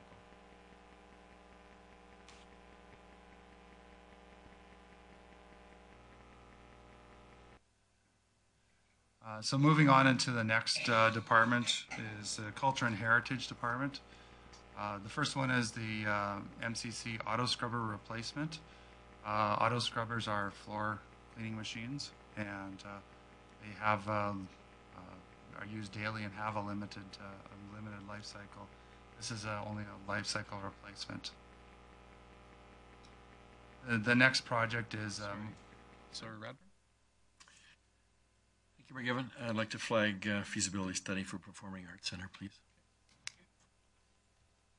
Sorry, Gary. The next item in the presentation is the South Stairs project. Right now, off the Teresa Sargent Hall is an exit door that has temporary stairs that were built for an event. This would actually see us constructing more permanent stairs, depending, of course, what happens with the Montrose Greenway project. They would be integrated and potentially tied into that project. But at the same time, being able to use that exit as an entrance, it has to have proper stairs that meet building and fire code requirements. Councillor Rice? Do we not have several requests that some of these things we have, citizen chats or whatever they are, that we open that back door to the Montrose Cultural Center? Mr. Mayor, certainly that would allow us to be able to use that as a public entrance. The challenge right now is without it, we can't. Mr. Roth, just to clarify, I mean, if there's any discussion about the Greenway, would this still be necessary? Like, would administration still recommend this one ahead? Yes, it would still be necessary. This would be the connection between the building and the Greenway.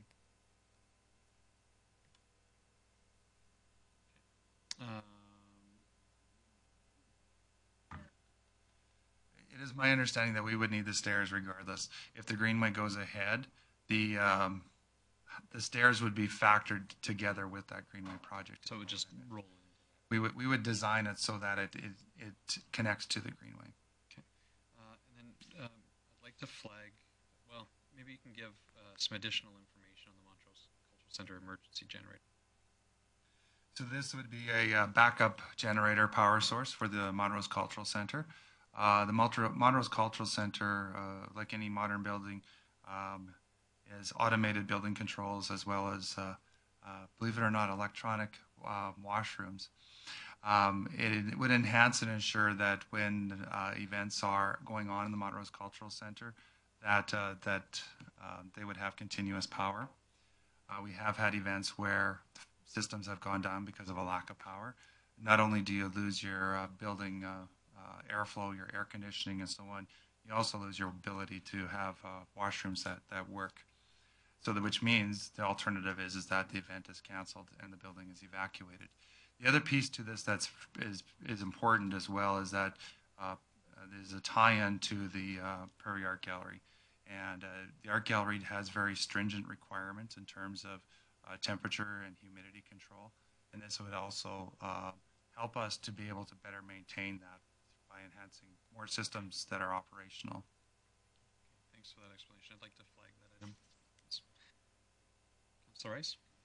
I'd like to flag security cameras, Montrose Cultural Center. Very quickly, I was recently in Edmonton and was quite shocked reading the newspaper when they listed the amount of emergency police calls to their library and pointed out that It had the highest number of calls, second only to calls to West Edmonton Mall, which I would not have guessed from a library, but I'm assuming our library is not far off that, so I think I'd like to take a further in-depth discussion of it. Okay, so that one's flagged. Councillor McLean? Thank you, Mayor Given. I'm glad Councillor Rice flagged this, but I believe we have overlapping of 100,000, 100,000, 100,000, 100,000 for security cameras down the road here. So I'm hoping that flagged item, when we discuss it, will come out of another area. Okay, we're not doing discussion and debate, so if it's flagged, we can talk about it then. Councillor Logan? Just a quick question on those items. Are they interior to the facilities or exterior? Which items, Councillor Logan? Sorry, the cameras? The cameras? This particular item would be adding additional cameras to our existing system, and they would be interior. Thank you. Okay, go ahead, Gary. I think there's still two items that I haven't discussed on the slide presentation. First one is the Museum and Heritage Village Facility Assessment. As you know, the Heritage Village has a number of rather old buildings. And to put it frankly, our maintenance staff do an incredible job of trying to maintain the buildings. But trying to maintain the buildings does have some challenges in determining what steps need to be taken and maintaining them as heritage types of buildings.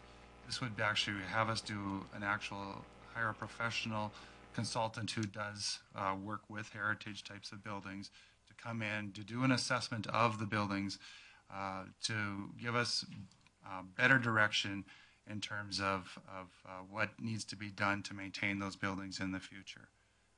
Right now, like I said, our staff do a good job of trying to do their best to try to keep them up, but this would be more of a projection of what we need to do to make sure that those buildings are there for many, many years to come.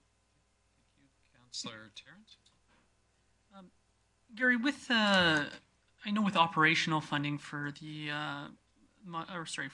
museum, there's shared costs with neighboring municipalities. Just wondering, how does that work in terms of capital? Do we request capital from them as well? We have not at this point in time. Councillor, further questions? Go ahead, Gary. The last item is the security enhancements for the museum, and this would also be applicable to the Heritage Village. There is an older security system in the museum, and some of the outbuildings at the Heritage Village, but this would be to replace it with a more upgraded system. We do have on a fairly regular basis, meaning several times a year, intruders that do come into the Heritage Village area versus actual break-ins to the existing museum, although we've had break-ins to the existing museum as well.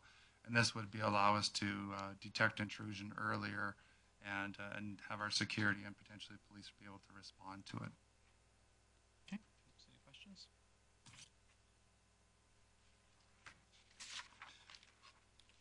And of course, as acting community growth director, Jane Cattasharp has said, is that in the future, the Montrose Greenway concourse would be transferred, excuse me,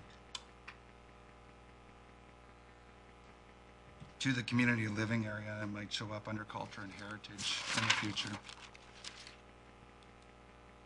And that item has already been flagged. Councillor Tarrant? Just a question on the last item there, the Wyvern building. I understand that facilities did a bit of an assessment on there, and you mentioned at the last community living that you'd give us an update today. Just wondering if you can do that now. Excuse me, absolutely.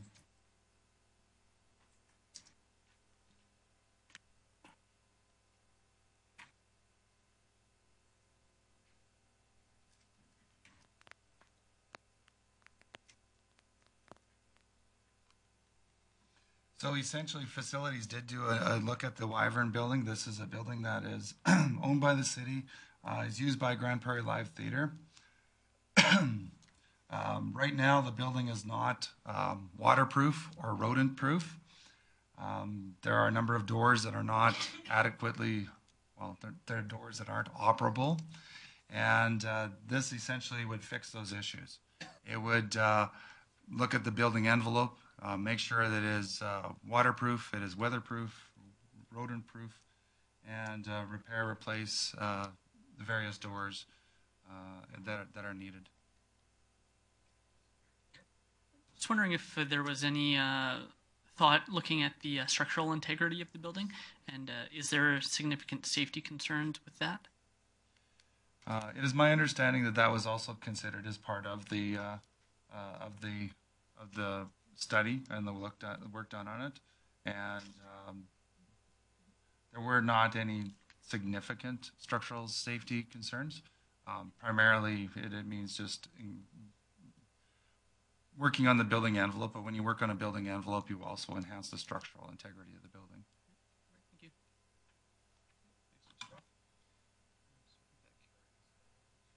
I think that carries us down to our park section, which there's a fair bit there as well. So if you're ready to go. I'll keep going. The first one is the 100th anniversary parks naming.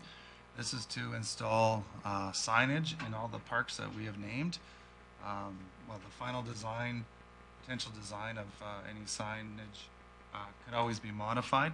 Parks administration staff have identified a cost of about $3,500 per park to have signage that is erected, that has a long lifespan, that doesn't require a lot of maintenance, annual maintenance. And so this spreads it out over 2 years, essentially. Councilor McLean? Flag this.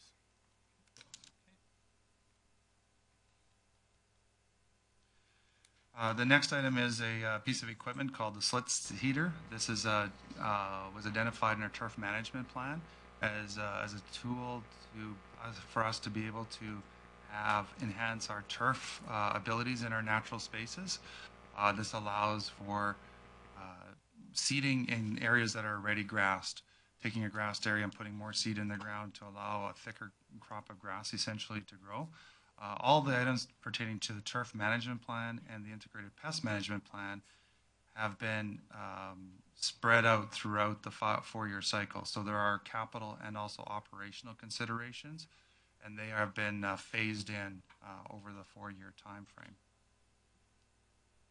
I don't see any questions. Gary, before you move on to the next one that is on your list, right underneath the cedar is the arterial roadway trail park furniture enhancement plan that's unfunded. Can you speak to the details of that plan? Yes, the arterial roadway trail park furniture enhancement plan essentially would see us putting furniture and garbage cans on trails that run parallel to arterial roads. Right now we have furniture and garbage cans on trails that are interior to some of our parks. So for example, throughout Muskosipi Park, there are garbage cans and dog bag dispensers and furniture. But a lot of locations where the trails run parallel to or adjacent to a roadway, there is actually nothing in place. And this would see that as an enhancement. Thanks very much. Councillor O'Toole? Yes, could I possibly make that as a funded project? You can flag it for right now, and then we'll do the arterial roadway trail park furniture enhancement plan. What's the acronym on that? So I can. Okay, so we'll flag that one. Thank you. Thanks, Gary. So I guess you can go on to your next funded items. The next item is the cemetery expansion. This is some projects that have been lumped together in terms of continuing with work that was identified in the cemetery master plan. It includes completion of some landscaped areas that were identified previously to be continued on in various phases. It does include removal of some existing large trees and stumps, installation of concrete strips for headstone placement in certain locations, and it also requires some surveying of pin and block and lots so that we have good records of where those locations are. Also involves some repairs and upgrades to the roads within the cemetery. Councillor McLean? I just want to flag this. Thanks, Mayor.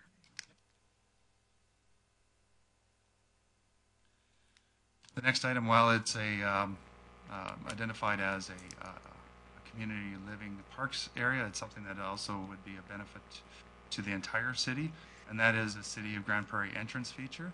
The intent would be to work towards having an entrance feature potentially on the north side of the city, and it's estimated this would be able to allow us to design and build something. Councilor Thiessen? I'd like to flag this item, please.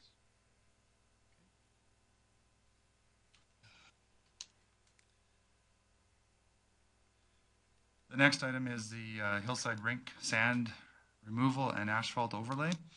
In the outdoor rink at the hillside, in the hillside neighborhood, the rink was designed as a boarded rink, and then it was filled in with sand. The challenge that happens with that is every year when we flood that rink, a considerable amount of water is lost as it drains down into the sand and then has to freeze in the sand. Basically, the water flows into the sand, freezes the sand into a hard surface, which takes up not only a loss of water, but it's also a considerable amount of staff time. And then we can build our rink above that. The intent is to put in a thin layer asphalt overlay, which also means removing the sand, building a bit of a base course so that there's drainage, and then putting an asphalt overlay on it. The benefit to it is that substantially reduces the staff time and the water lossage when it comes to actually flooding that rink, and it helps us to have a rink that we can get up and running for the community a lot quicker in the year. Mr. Roth, is that, what is the summer use of that rink? Is there any volleyball installation or anything else? One of the original intents was to allow for beach volleyball, but I do not believe that it's being used for that at this point in time. So by putting asphalt in, would allow it for other uses in the summer as well.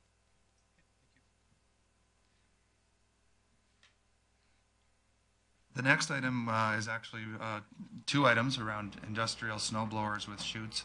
This is two pieces of equipment spread out over 2 years in 2015 and 17 that would be heavy-duty snow blowers that would attach to our articulating tractors that the Parks Department already owns to allow them to do trail clearing in the wintertime. This ties back to the community mobility plan.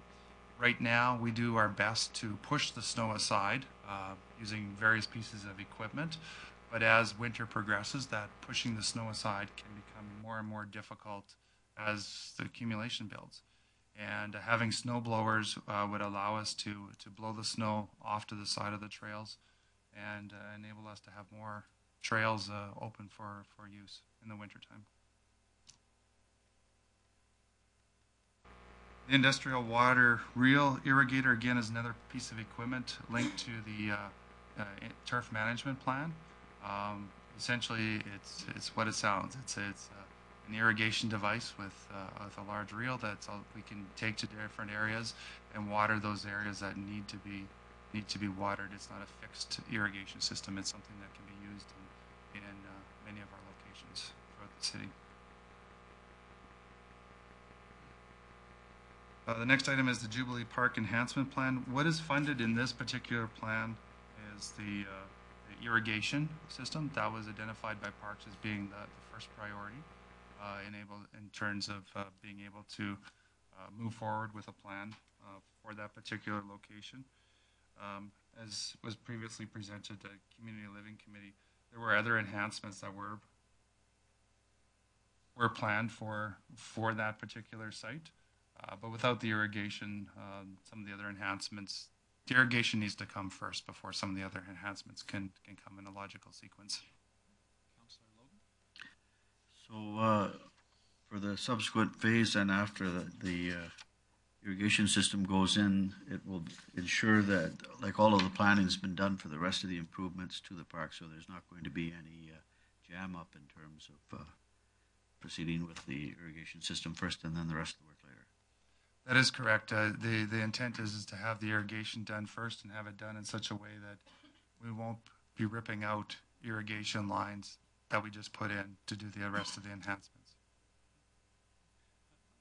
Gary, can you speak to what the unfunded in 2015 is in the Jubilee Park enhancement? That there's $22,000 in 2015 that's unfunded. Can you speak to what portion of the program that is? Sure, that involves doing Allen block improvements. So that's around some of the bed area. If you actually using Allen block to create a retention around some of the beds, as well as a planting design. The thought was is to have further expertise used, and the design component is about $10,000 of that. Having expertise to design exactly what type of vegetation and shrubbery should be in various beds versus going on our existing plan.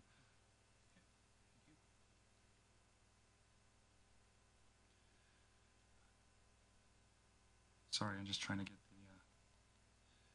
everything cut up here. The next item was the large capacity top dresser. Again, this ties back to the turf management plan.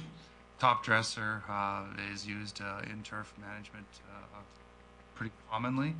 It allows us to do that. Put a top dressing over top of the turf in locations where the turf needs to be rehabbed and to heal essentially. Councillor Clay. Thank you, Mayor Given. Gary, can you tell me if this is the purchasing of unit and how often we'll use it? This is a purchase of a unit, and how often it will be used somewhat depends upon the conditions that we have in any year. This, along with the slit cedar, those two pieces do somewhat go hand in hand, but it allows us to work towards having denser turf, which makes it more resilient to weeds and drought and other issues.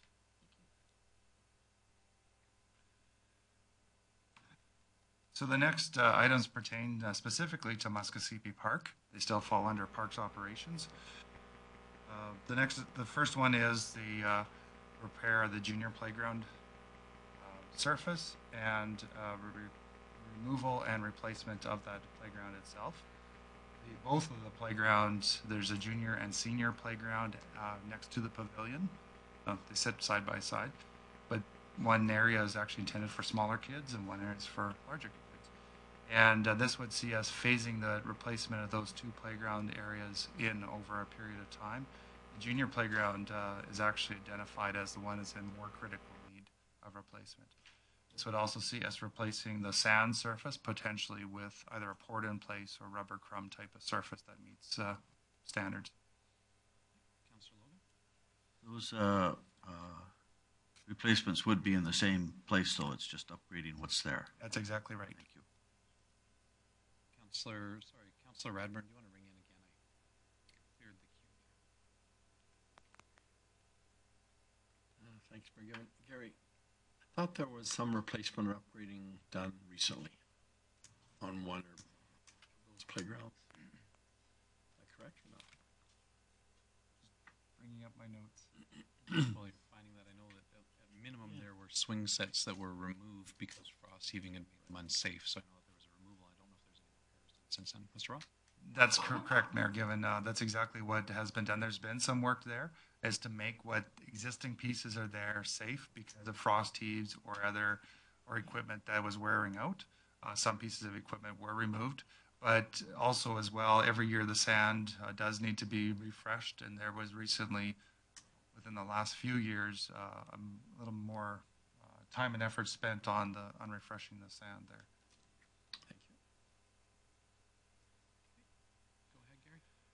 The next item is the maintenance garage at Muskosipi Park. Right now, the maintenance garage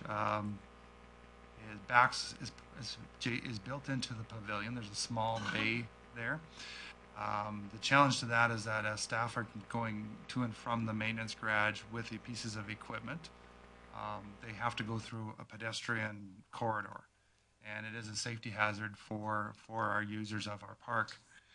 This was identified in the last capital plan of potentially making a change to the pavilion or adding on, in the realm of about $100,000 to change that maintenance garage around.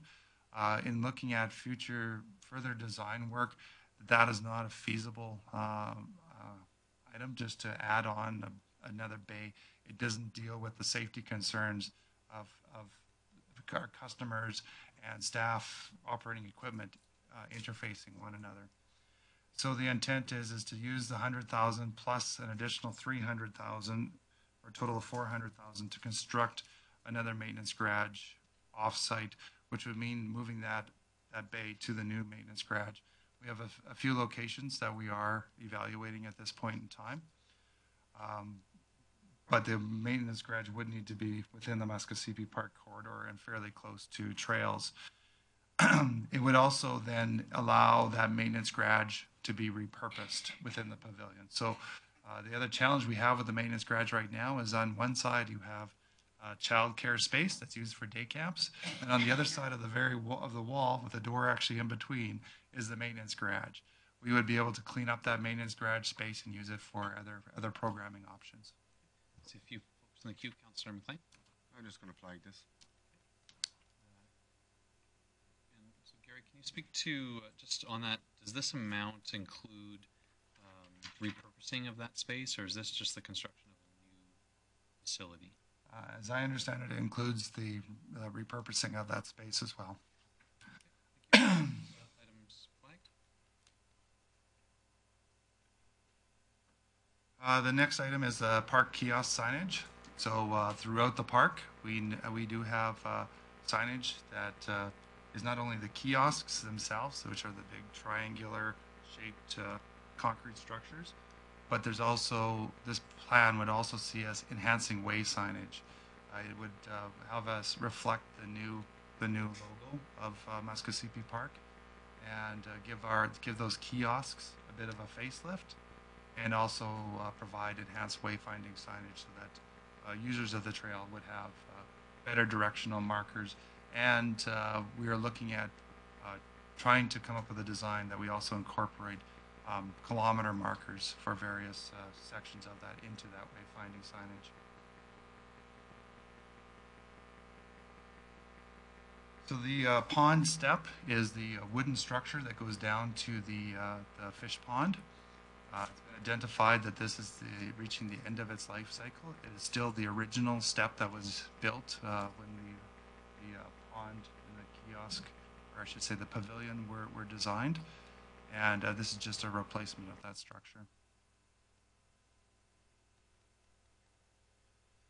The next item is called a prowler, and it's a piece of equipment that we would use to maintain some of the sled hills that are within the Muskosipi corridor. Right now, our sledding hills are, with changes in weather, can become very icy, as well as people do craft jumps and bumps, which makes it fun, but those also represent a significant safety hazard. When the jumps and bumps become, right now, overly unsafe, our staff manually go out because we do not have a piece of equipment that can remove those jumps and bumps, and it means dealing with it through pickaxe and shovel to try to level them out to make it safe for the public. The prowler basically is like a mini snowcat that could be used for tilling them. It can be used as a mini groomer. It can also be used to set cross-country ski trails in the future. So it does have benefits to enhance some of the services that we can provide. But the primary reason is to address safety concerns around the sledding hills. So, Gary, you mentioned the snowcat. I mean, this is significantly smaller than what we see out at Nighthawk, for example. Absolutely. This is about a third of the cost of the great big snowcats, and it's significantly smaller. So it'd be more the size of a quad. More like a quad or a large snowmobile. Okay. Councillor Clayton. Thank you. I'd like to flag this item.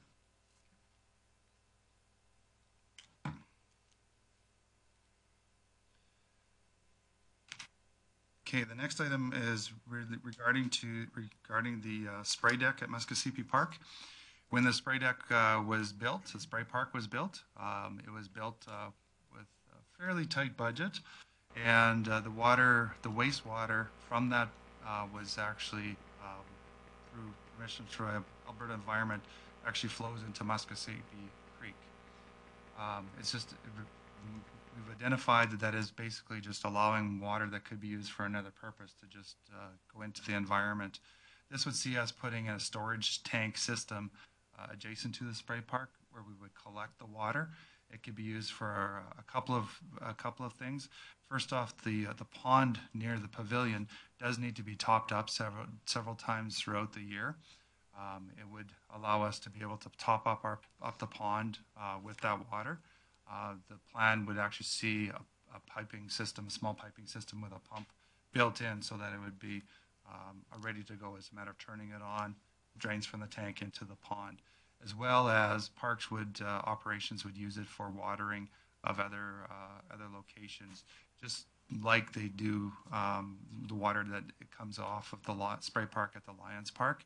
There is a retention tank there. They use it by loading it into trucks and use it for other watering that they would normally just fill at another water fill station. Councillor McLean? Just flag this item.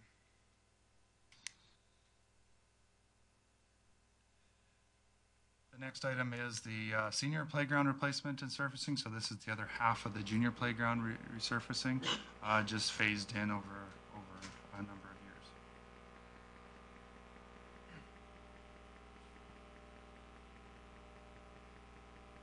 The next item is a tool cat. Again, this is you may have seen the tool cat we already own. Muskosipi Park does use a tool cat. It's a little machine that's a little bit bigger than a quad, that has a cab on it, that has a front end loader type of space for various attachments, and a small little truck box kind of thing, dump box on the back of it.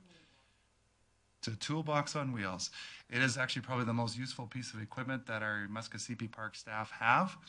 This would see us adding a second one into our fleet, and it would actually reduce the amount of time we spend using pickups and our hand operated tools. By having more tools that are using a front end loader and so on, it actually would save us sending somebody out with a pickup and a shovel to do a task where we could do it in less time through the second toolcat. Councillor Thiessen? Thank you, Mayor Bill. Gary, I just want to go back to the senior playground placement and resurfacing.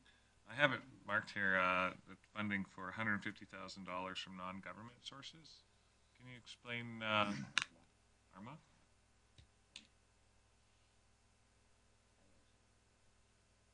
That is correct. This would involve some grants to be looking at recycled rubber products for the surfacing. Okay, thank you. Councillor Rice? This now I lost the toolcat. Is it licensed to drive on the road? It would be legally allowed on the road through is the same provisions that allow a tractor or other loader to be used on the road as well. So we could move it from venue to venue if we wanted to. Absolutely. Okay, thank you. Can I also just add one more thing around the toolcat with the continued expansion of the trails? Right now we have the trails that now go beyond 116th Avenue area, the bypass area, and potentially future trail enhancements as development proceeds. Is another reason for needing another second piece of equipment.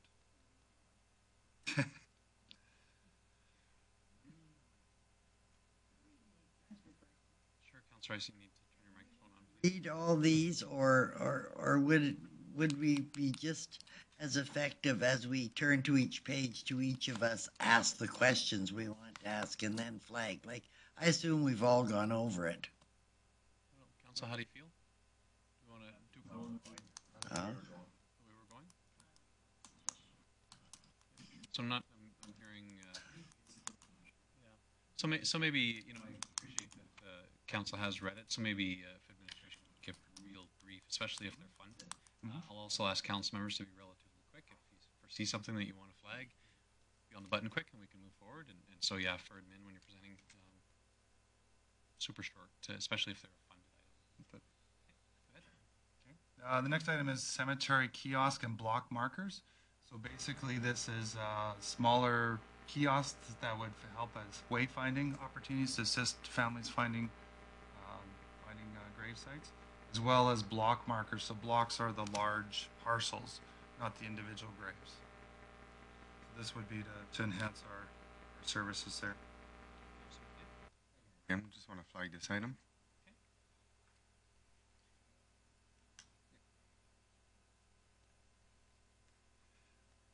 And the next item is the Sargent Community Park Outdoor Rink.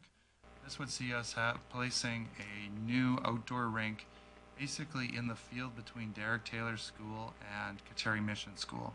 There was a small rink adjacent to Kateri Mission School, and I think over the years there's been attempts made to create a small rink next to Derek Taylor. This would see us putting a larger boarded rink, properly graded with a water hydrant and so on, that would allow usage by both of those schools.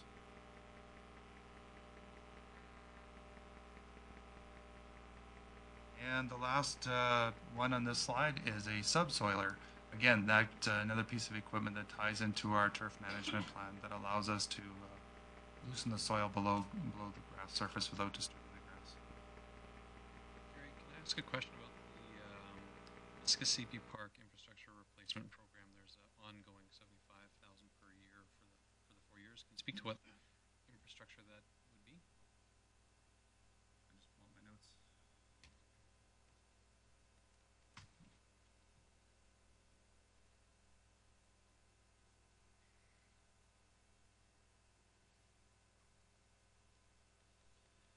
So this would see us doing a continual replacement cycle of picnic tables, waste receptacles, and so on of the infrastructure that's within Muskosipi Park and existing already. It would see us allow administration to do an ongoing replacement and upgrade of those. As you know, some of the infrastructure that's already there is aging, and we're doing our best to maintain it.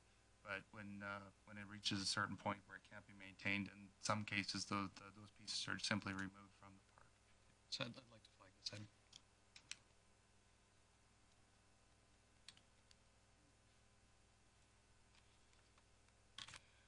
Councillor Radford?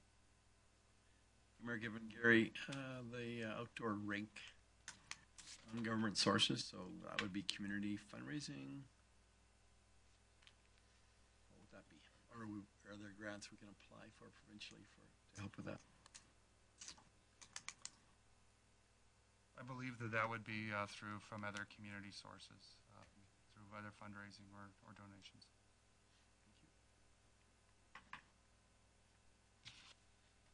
Okay, Gary? Is there Councillor Rice?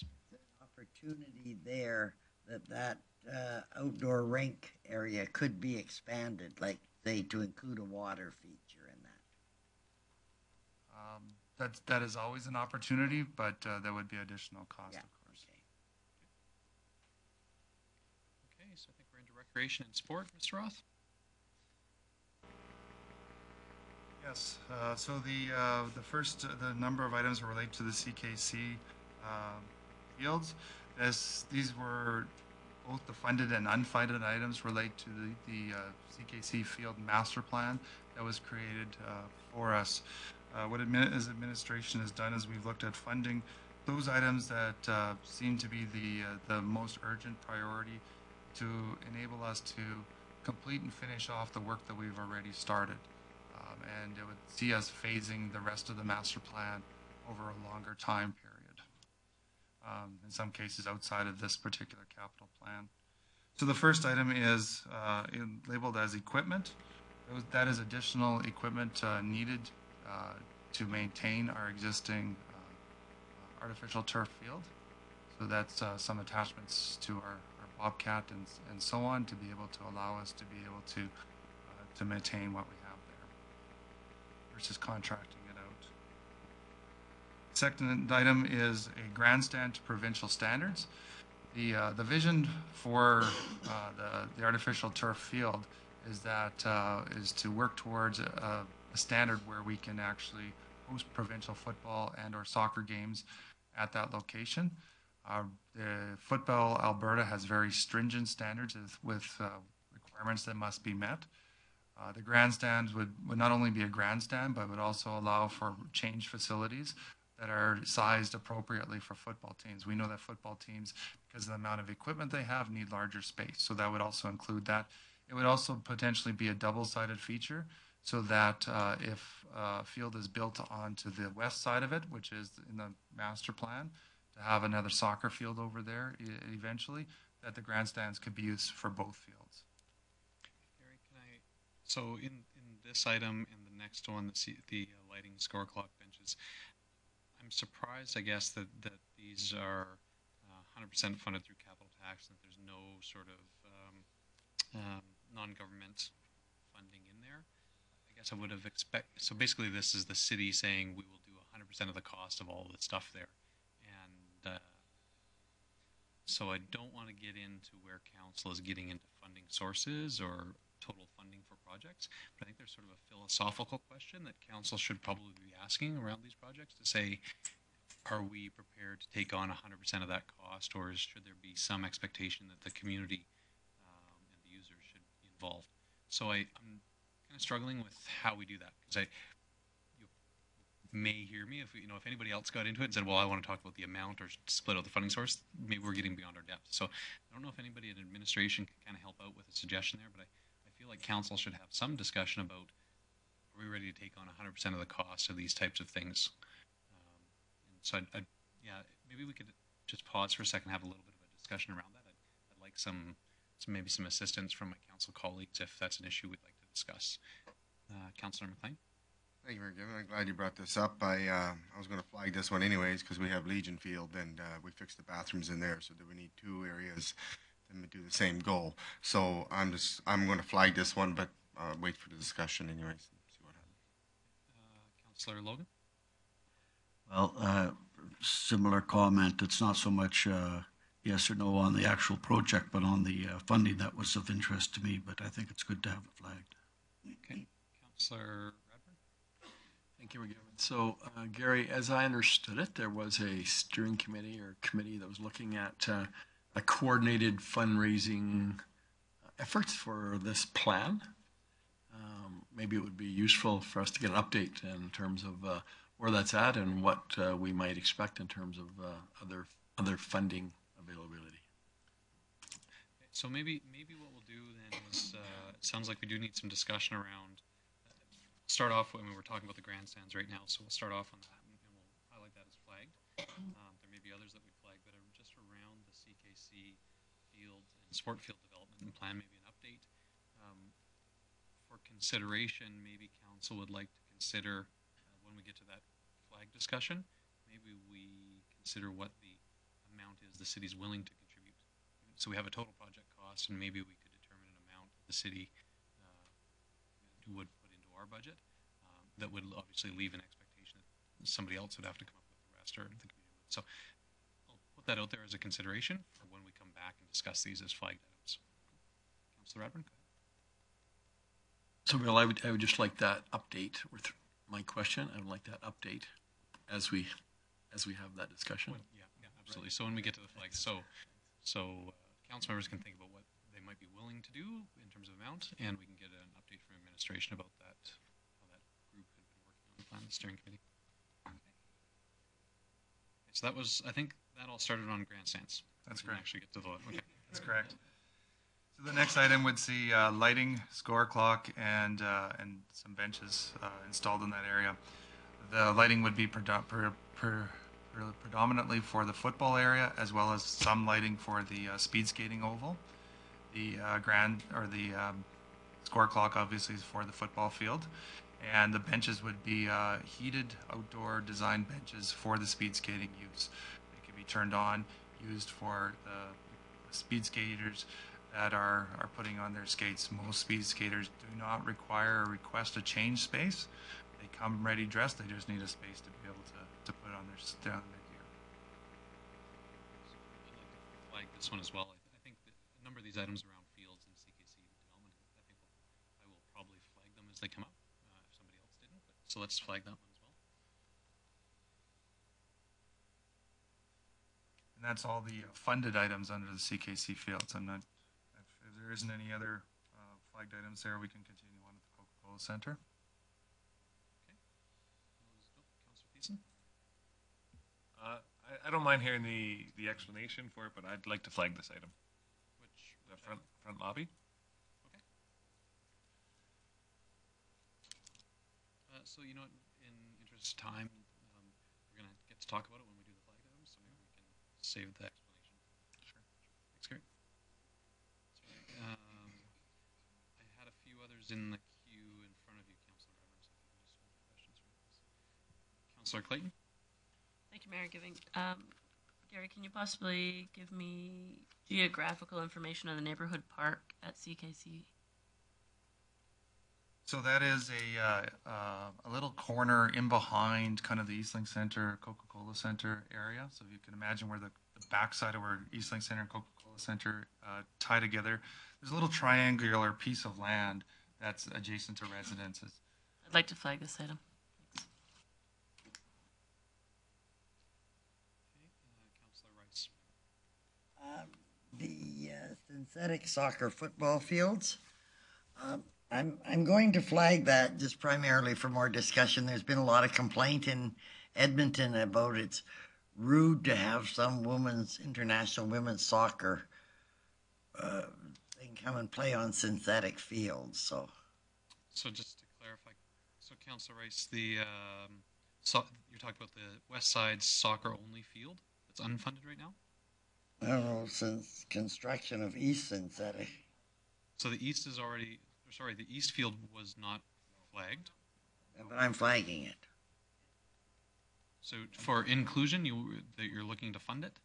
Well, I don't know until we have the discussion. I mean, if it's flagged, then we'll have the discussion, won't we? I think maybe we could certainly, we'll highlight that one. I think probably Councillor Rice, when we discussed the plan that was developed by the CKC Steering Committee in consultation with the school boards and users, we'll probably find that there's the preferences for football, for synthetic, for provincial and national standards. Once you get to World Cup standards, then you get pretty picky soccer players. But I think anything below that, we're fine. Oh, okay, then I'll withdraw my request. That was just the information I needed. Yeah, they're hosting essentially World Cup level. I think the standard that we have here would be good for provincial and national level sports. Okay. Councillor Advern, you're from the queue there. Oh, I forgot now what I was. Well, I know it was. No. Oh my gosh. Yes, I remember. So relative to Coca-Cola Center front lobby renovation, it's flagged already, so we can move on. But I'm wondering whether we should get the basic reason now or wait for the debate, right? And that applies to a lot of these, I think. But well, and you know what? Maybe we could whatever you like. Basic idea. Sure, we'll take a basic idea, and you never know, it may influence whether it was flagged or not. Might shorten the debate. That's all. So I can give you a really quick snapshot of what that would entail. Right now, the office area has front counter, and then behind that, there's some office space. That office space has been full for many years with just desks in open space, and that's been working for us. But it is a very tight environment to operate from. We do actually have a staff member that is actually using the boardroom upstairs in between bookings as another workspace as well. What this would do is, as you come into the main entrance of the Coca-Cola Center, you come in one set of doors and then a second set of doors into that vestibule.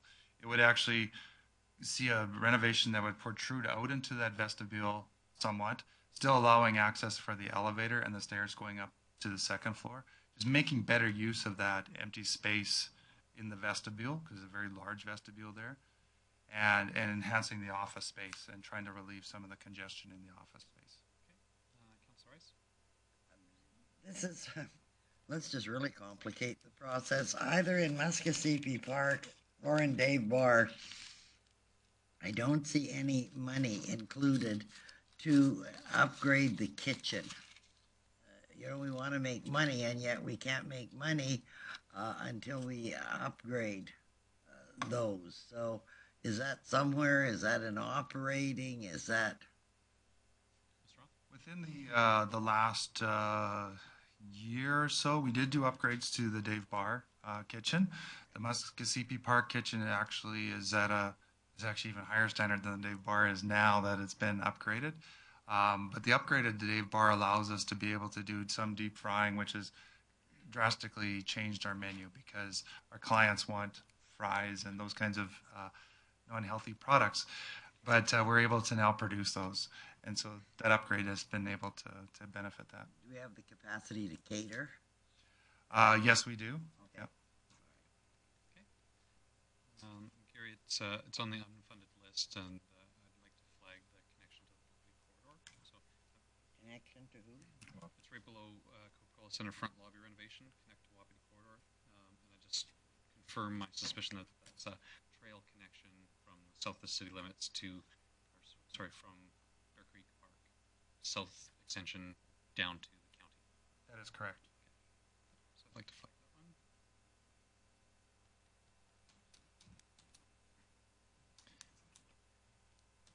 So continuing on, the curling rink, if I may, is the washroom accessibility and fire rating. So our commitment to the curling club is we look after anything that's building code, safety code,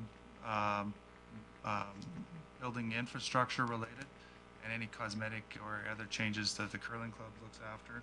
It's been a great partnership, but this would see us finally finishing off some of the last pieces of making sure that the washrooms are handicapped accessible and ensuring that fire ratings in place in certain walls to meet building code standards.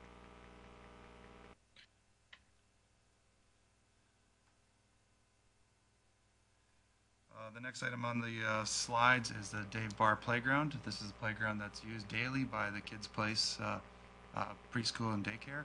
And again, it's nearing the end of its cycle.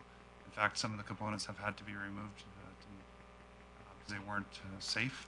And this is a replacement of that playground. Next item is Recreation Master Plan. This is a cost share with the county. 50% from the city, 50% paid for by the county. This is our first attempt at doing a regional recreation master plan that would service both the city, the county, and some of the surrounding municipalities.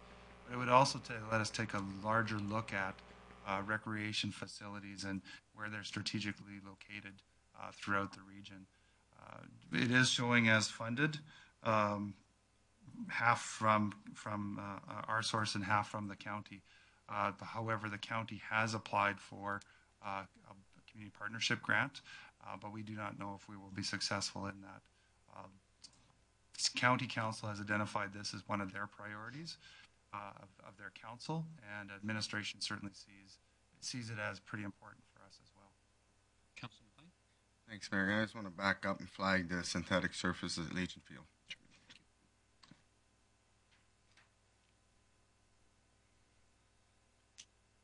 The next one on this. Councilor Rice? Just a very quick question before you move off that. So the county has applied for a grant. Would that grant include our portion too? Yes, the grant, if the county was successful, would cover the entire costs of the study. And they'd let us freeload. We have put in a joint application through the county.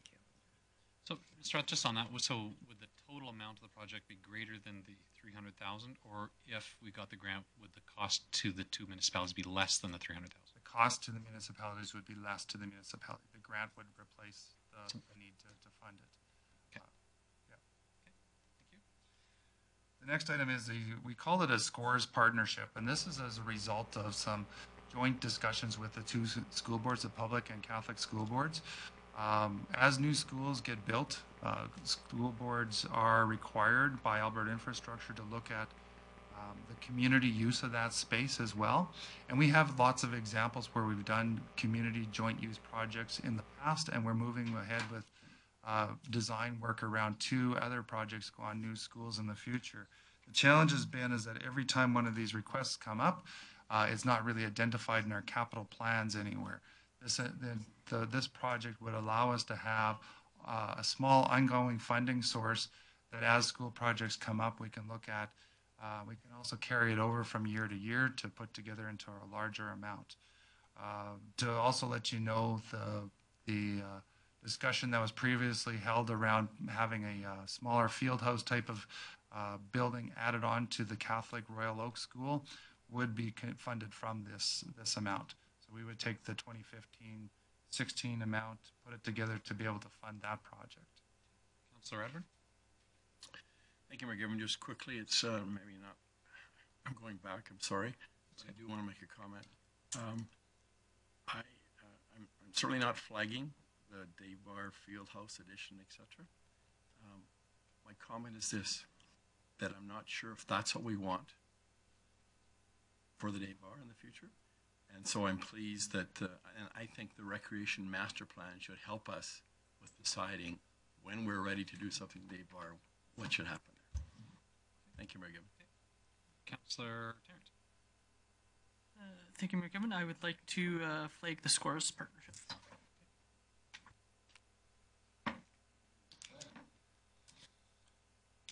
Councillor Thiessen. Thank you, Mayor Bill. I just want to go up one more line to the Rotary Soccer Field bleachers. It's an unfunded portion for $16,000. What would that cover? It would just be essentially replacement of the bleachers that used to be there. There were bleachers there that were vandalized and damaged and were removed. Rotary Soccer Field is still being used in conjunction with the soccer fields out at the county sportsplex for adult league soccer play. And it would just be seeing us replace our bleachers that we had to remove. Okay, so it's a replacement, not a refurbishment? The bleachers were actually removed because of vandalism. Okay. I'd like to flag that item. Thanks, Councillor Thiessen. Councillor Rice. So if they were removed because of vandalism, wasn't that insurance? Mr. Roth. We were not able to claim insurance for that type of structure. Doesn't make any sense. That's why On to transit. Sorry, Councillor Clayton. Thank you. Sorry. Director Roth, can you please tell me more information on the lobby renovations at Dave Bar? I know Councillor Rice had asked in regards to kitchen facilities, but can you give me a bit more explanation on that?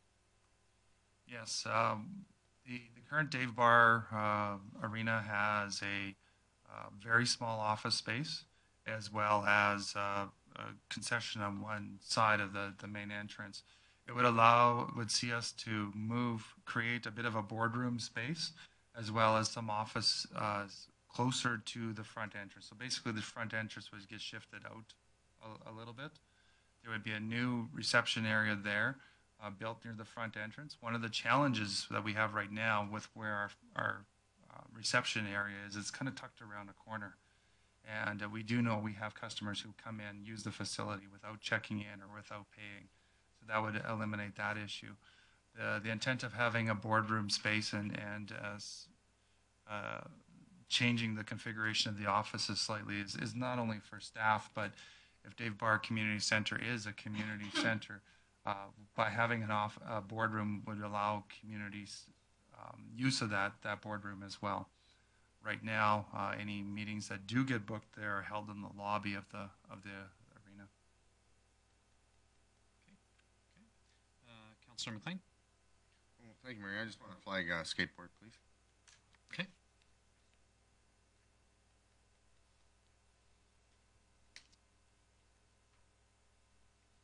think everyone's pretty aware. We've had some recent discussion at committee about that one, and we certainly have a chance to talk about it in depth when it comes up in flag items. So maybe we can move on through to transit.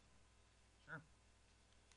So the first item is the DTS buses. This is further to the request from the DTS Society to replace and add buses to their fleet. Councillor Rice, do you have a question on that? No, I just want to know the difference between transit accessible shelters and bus stops improvements.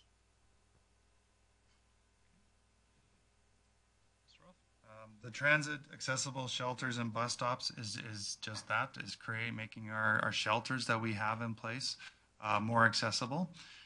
We have a limited number of shelters throughout our transit stops. They are at more higher use locations, or what were deemed as higher use at one point in time. The other So Ms.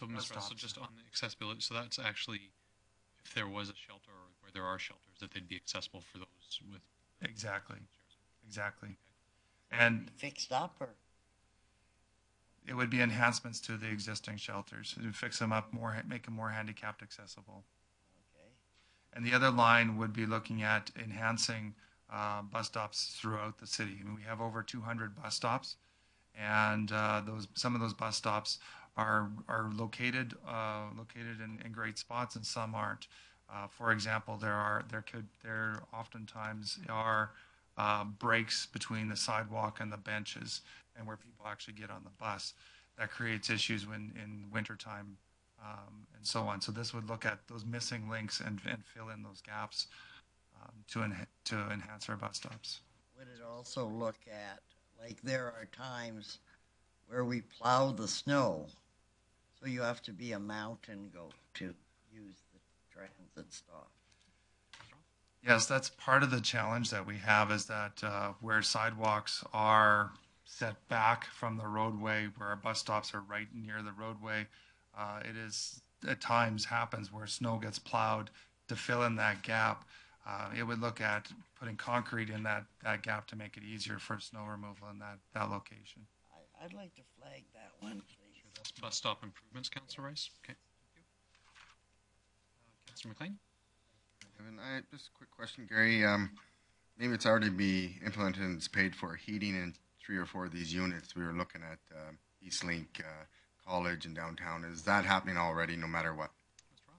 That's included within the accessibility shelter and bus stop package, as well as any life cycle type of replacements that is there. We are looking at having heated shelters. Councillor Rice, do you have something additional? Yeah, when we go to transit accessible shelters, would it be possible for us to look at contracting out the selling of advertising in those shelters to pay for those upgrades? We already do. Any advertising in shelters, as well as bus stop benches, as well as on our buses, is handled through a contract at this point in time. So where do we see the revenue? There is a small revenue line in the operating budget. Councillor Tarrant? Thank you. Just wondering, does the heating of bus stops fall into any of those improvements?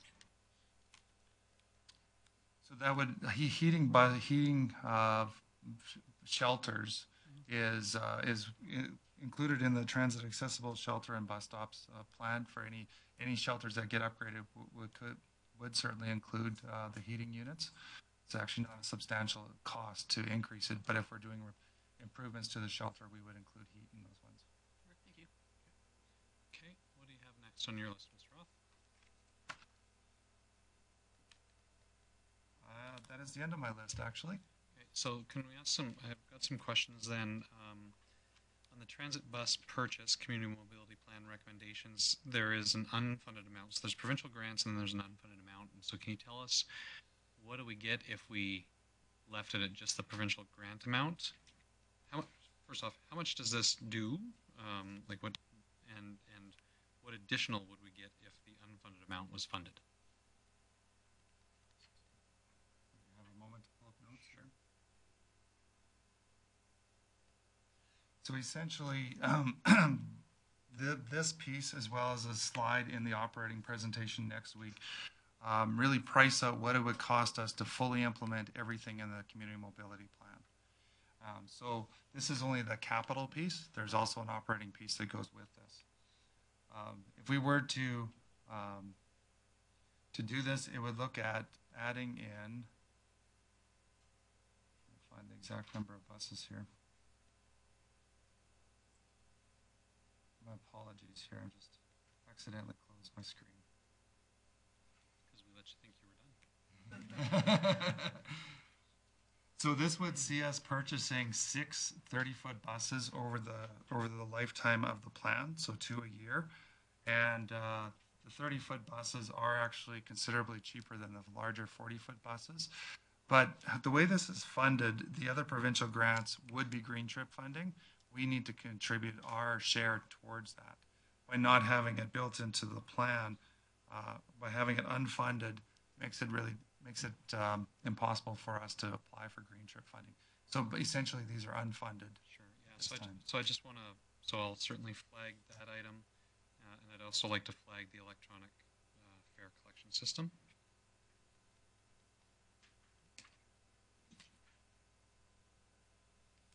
Councillor Thiessen? What was the other one? I'm sorry. The two that I wanted to flag were the transit bus purchase and then transit technology electronic fare collection system. Thanks, Mayor Bill. Gary, just could you give me a little more information on the transit terminal? It looks like we got a good line portion there of capital invested for 2016, unfunded and funded. Whereabouts would that location be for that transit terminal? Just to clarify, Mr. Roth, I think, is this similar to the buses where if we don't get any grant funding, it won't go ahead? That is correct. We also recognize that we are in the process of revisiting our transit master plan, and that may have other indications as to our transit system, whether we need a terminal or where we move into multiple hub configurations. The concept behind multiple hubs is, of course, is not having one large terminal in one central location, but having smaller, I guess essentially mini terminals, where there's some services, but they'd be spread out in various locations throughout the city. So they're calling them mini terminals or enhanced shelters. Is really big shelters or really small terminals is one way you can look at it. But so with the status of this, the way it is reflected right now, that discussion can still happen, and ultimately the city would apply for grants based on whatever direction from council is or what the plan recommends. Is that correct? The recommendation is coming forward, as well as we do have some funding from previous budget cycles towards that. So we would look at the outcome of the transit master plan, look at where we were at with funding, and bring forward recommendations through committee and council in future years. Okay, I'd like to flag this, please. Okay. If there aren't any other questions for Gary, Councillor Radburn? Thank you, Gavin. Two quick things. As I mentioned earlier, so the two electronic messaging centers for CKC, I am not flagging them, but I think they should be put in and funded someplace. So Listed. Listed someplace. Yeah. Listed and as unfunded. And my other question, comment was that I would like to flag, we did, a referral came from, we referred a request from PARGE to help with their facility through the committee whole discussions. So I'd like to know where that would be appropriate to get on the agenda. Mr. Roth? That is included in the community group funding because administration looked at it as being a grant to another organization. Even though it is for their capital project, it is a grant where we're giving a funding. So no need to look at it here. That's correct. Thank you. That's exactly right, Councillor Rice. Councillor Radburn sort of identified some projects that were discussed or referred at some point, essentially really basic pylon signs, I think, electronic messaging signs for in front of CKC for the facility as a whole. Did that come to committee? Yes. So it did come to committee. So Councillor Radburn's recognizing that it's not reflected at all as a line item in our capital plan anywhere, even though it has come to committee. Okay, so Gary's done with his section. Community living is done. The clock just turned to 12 o'clock, and so that's probably appropriate time to take lunch. So we will return, and we will look to get started about 10 after 1. Okay, so we've got an hour break, 10 minutes to get into the room and into our seats. So for those watching, you should turn on at 10 after 1. Thank you.